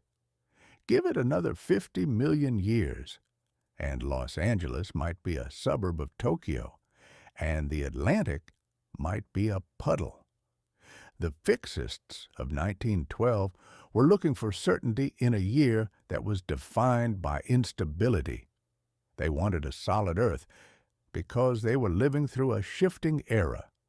But as the Titanic taught the sailors and the bull moose taught the politicians, the only thing you can truly count on in 1912 is that nothing stays where you put it. The earth is sliding, the ice is moving, and Alfred Wegener was the only man in the room who realized that if you want to understand the world, you have to stop looking at the ground and start looking at the gaps. Chapter 19. Marcel Duchamp's Shingle Factory. By the time we reached the midpoint of 1912, the world had already been thoroughly battered by reality. We'd seen the unsinkable sink, the unbeatable bull moose get beat, and the immovable continent start to slide around like butter on a hot griddle. It stood to reason, then, that the world of art, a realm usually reserved for paintings of bowl-sized fruit and ladies lounging on velvet sofas, looking like they'd forgotten where they put their car keys, should also decide to have a collective nervous breakdown. Enter Marcel Duchamp. Duchamp was a young Frenchman who possessed a sharp mind, a restless spirit, and a total lack of interest in painting things that actually looked like things. In 1912, the art world was already mid-divorce from reality. The Impressionists had started the fight by making everything look like it was viewed through a steamed-up window, and the Cubists had followed up by breaking everything into little boxes. But Duchamp was about to take the final step. He was going to paint a nude that looked less like a human being and more like a catastrophic mechanical failure at a furniture warehouse. The painting that offended the box makers. The work in question was titled Nude Descending a Staircase, No. 2. Now, the title itself was a bit of a prank. For centuries, if a gentleman went to an art gallery to see a nude, he had certain expectations. He expected soft lighting, graceful curves, and perhaps a strategically placed piece of silk, or a very cooperative swan. He did not expect to see a collection of jagged brownish triangles stacked on top of one another like a deck of cards mid-shuffle. Duchamp submitted the painting to the Salon des Indépendants in Paris in early 1912. You would think that a group calling themselves the Independents would be open to a little creative flair. But no, even the Cubists, the very people who were currently busy turning the human face into a geometry homework assignment, were scandalized. They found the painting too much. They were particularly offended by the title. A nude never descends a staircase, they grumbled. A nude reclines. They asked Duchamp's brothers to go tell Marcel to at least change the title. Duchamp, displaying the kind of quiet, stubborn independence that would define his career, didn't say a word. He simply walked to the gallery, took his painting off the wall, put it in a taxi, and went home. It was the birth of the fine, I'll do it myself school of modern art. An explosion in a shingle factory.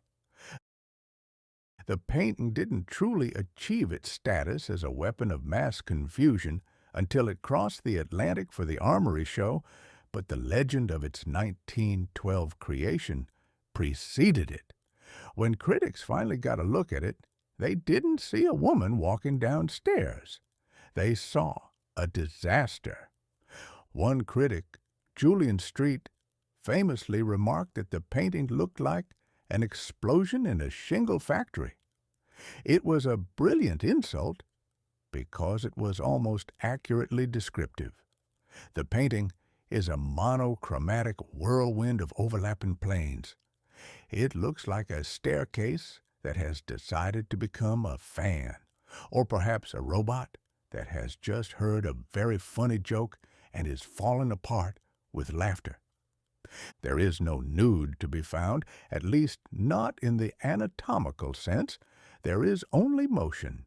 Duchamp was obsessed with the new science of chronophotography, the work of men like Edward Muybridge and Etienne Jules Marais, who used cameras to freeze the movement of a galloping horse or a leaping man.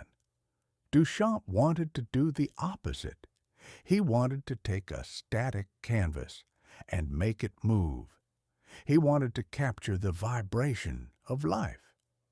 The problem, of course, was that the public in 1912 wasn't ready for vibrations. They were still trying to figure out why a portrait of a person needed more than one nose. When they looked at Duchamp's work, they felt like the painting was mocking them. And, in a way, it was. The death of the mirror. For thousands of years, art had been a mirror. Its job was to show us the world as it was, or at least as we wished it to be. If you painted a tree, people wanted to be able to identify the species.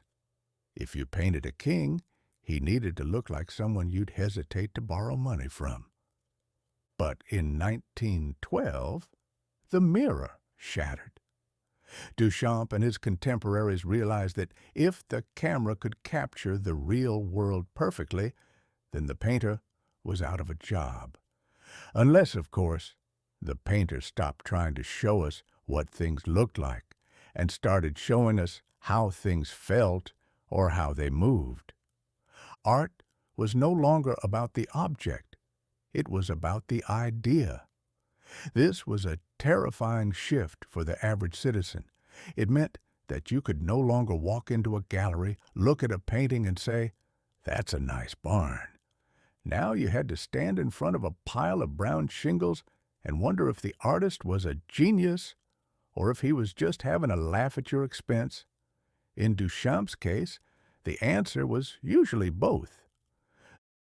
The nude as a mechanical ghost.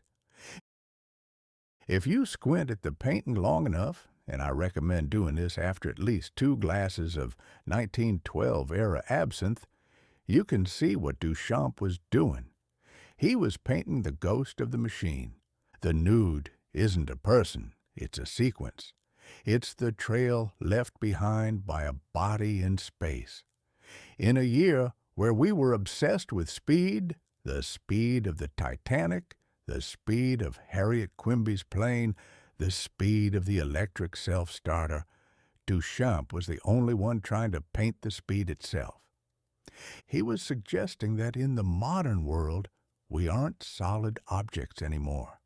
We are a series of rapid-fire movements, caught between where we were and where we are going. We are all descending a staircase, moving from the stable past into an increasingly fractured and blurry future. The riot of the new. The outrage over Duchamp's shingle factory was part of a larger cultural panic. 1912 was the year that modernism officially moved from a fringe hobby for people in berets to a full-scale assault on the senses. In music, Arnold Schoenberg was busy throwing out the concept of keys and melody, creating sounds that made people feel like they were being audited by an orchestra. In literature, writers were starting to experiment with stream of consciousness, which was basically a way of writing where you didn't use any punctuation and hoped the reader could keep up with your brain's frantic interior monologue. The message was clear. The old rules, the ones that said art should be beautiful, music should be hummable, and life should be predictable, were being hauled out to the curb. Duchamp's final smirk.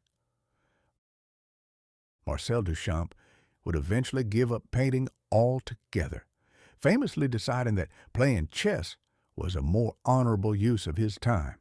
He would later shock the world again by putting a urinal in a gallery and calling it art, proving that his 1912 shingle factory was just the opening act in a lifelong career of poking the public in the eye. But in 1912, nude descending a staircase, number 2 stood as the ultimate symbol of the year's chaos. It was a painting that refused to stay still. It was a painting that told you that if you wanted a clear picture of the world, you were in the wrong century. The critics could scream, the public could demand their money back, and the experts could look for the woman in the lumberyard all they wanted. But the nude had already reached the bottom of the stairs, and she wasn't coming back up. The era of recognizable things was over. From here on out, if you wanted to see a person, you'd have to look at a photograph. If you wanted to see the future, you'd have to look at an explosion. Chapter 20. 1913 is polishing its handcuffs. As the final weeks of 1912 began to drain away like the water from a punctured hull, the world found itself standing on the threshold of a very different kind of century. If 1912 had been a year of spectacular high-definition disasters, icebergs, bullets, and falling aviators, it was also the year where the fine print of modern life was being drafted. We had spent the year playing with our new toys, our self-starting Cadillacs, our synchronized cookies, and our 48-star flags. But as the calendar prepared to flip, the bill for all this progress was being slid across the table, and it was a doozy. By December, the air was thick with the scent of two things that are notoriously bad for the average man's blood pressure: institutional reform and European resentment. We were about to enter an era where the government would no longer be a distant, bearded relative who occasionally mailed you a letter, but rather a permanent, uninvited roommate who wanted to see your receipts. The last year of financial freedom. In 1912, the American citizen lived in a state of fiscal innocence that we today would find almost mythological. It was the last year you could earn $1, and through a combination of hard work and a complete lack of federal oversight, actually keep the whole dollar. But the 16th Amendment was looming in the wings. It was the legal mechanism that would allow for a federal income tax, and it was being polished with a fervor usually reserved for religious relics. The argument for the income tax in 1912 was marketed as a tax on the rich.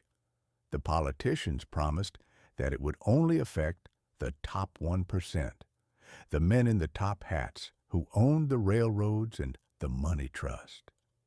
The average man looked at this and cheered, not realizing that the rich is a definition that the government tends to expand until it eventually includes anyone who owns more than 2 pairs of pants. We were trading the robber barons for the revenue men. In the eyes of the reformers, the American economy was a chaotic, unregulated jungle that needed a gardener.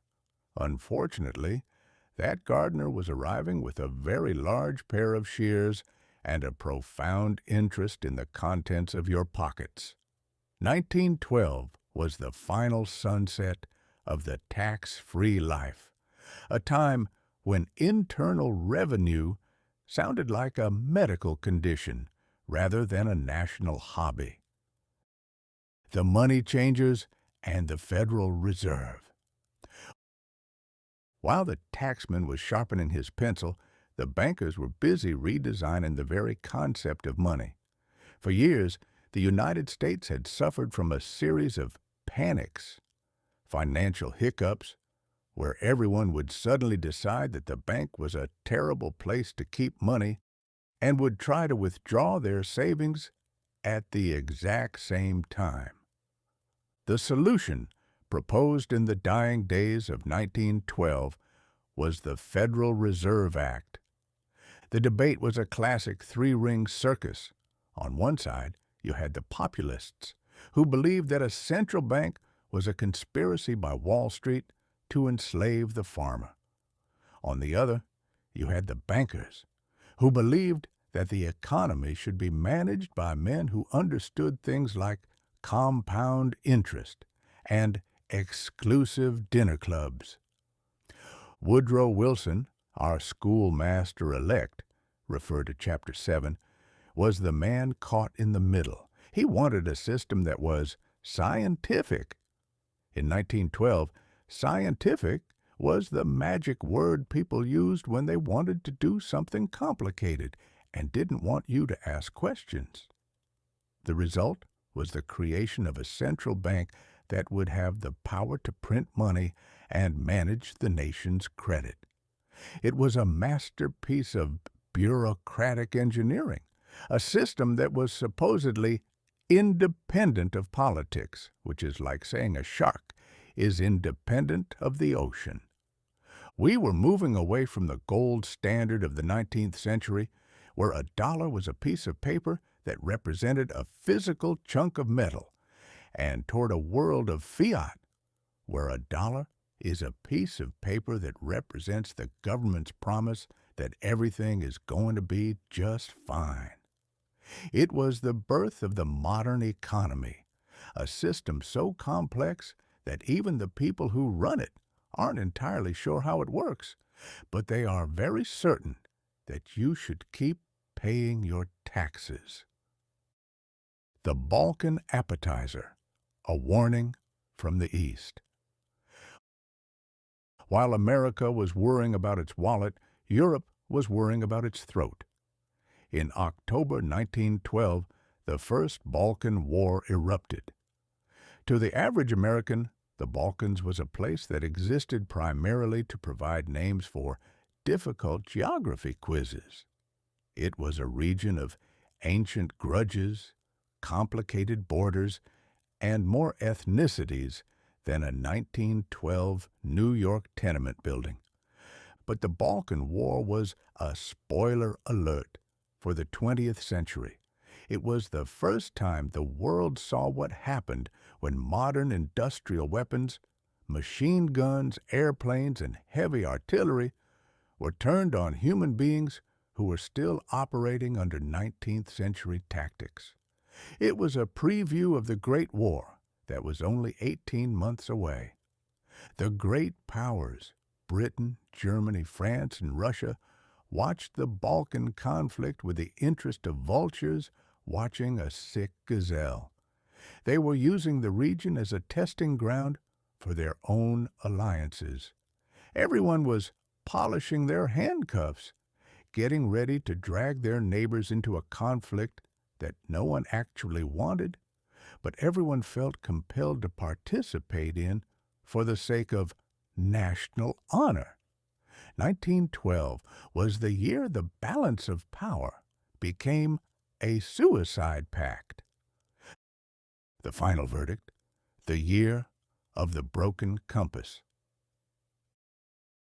As the clock ticked toward midnight on December 31st, 1912, the world was a very different place than it had been on January 1st.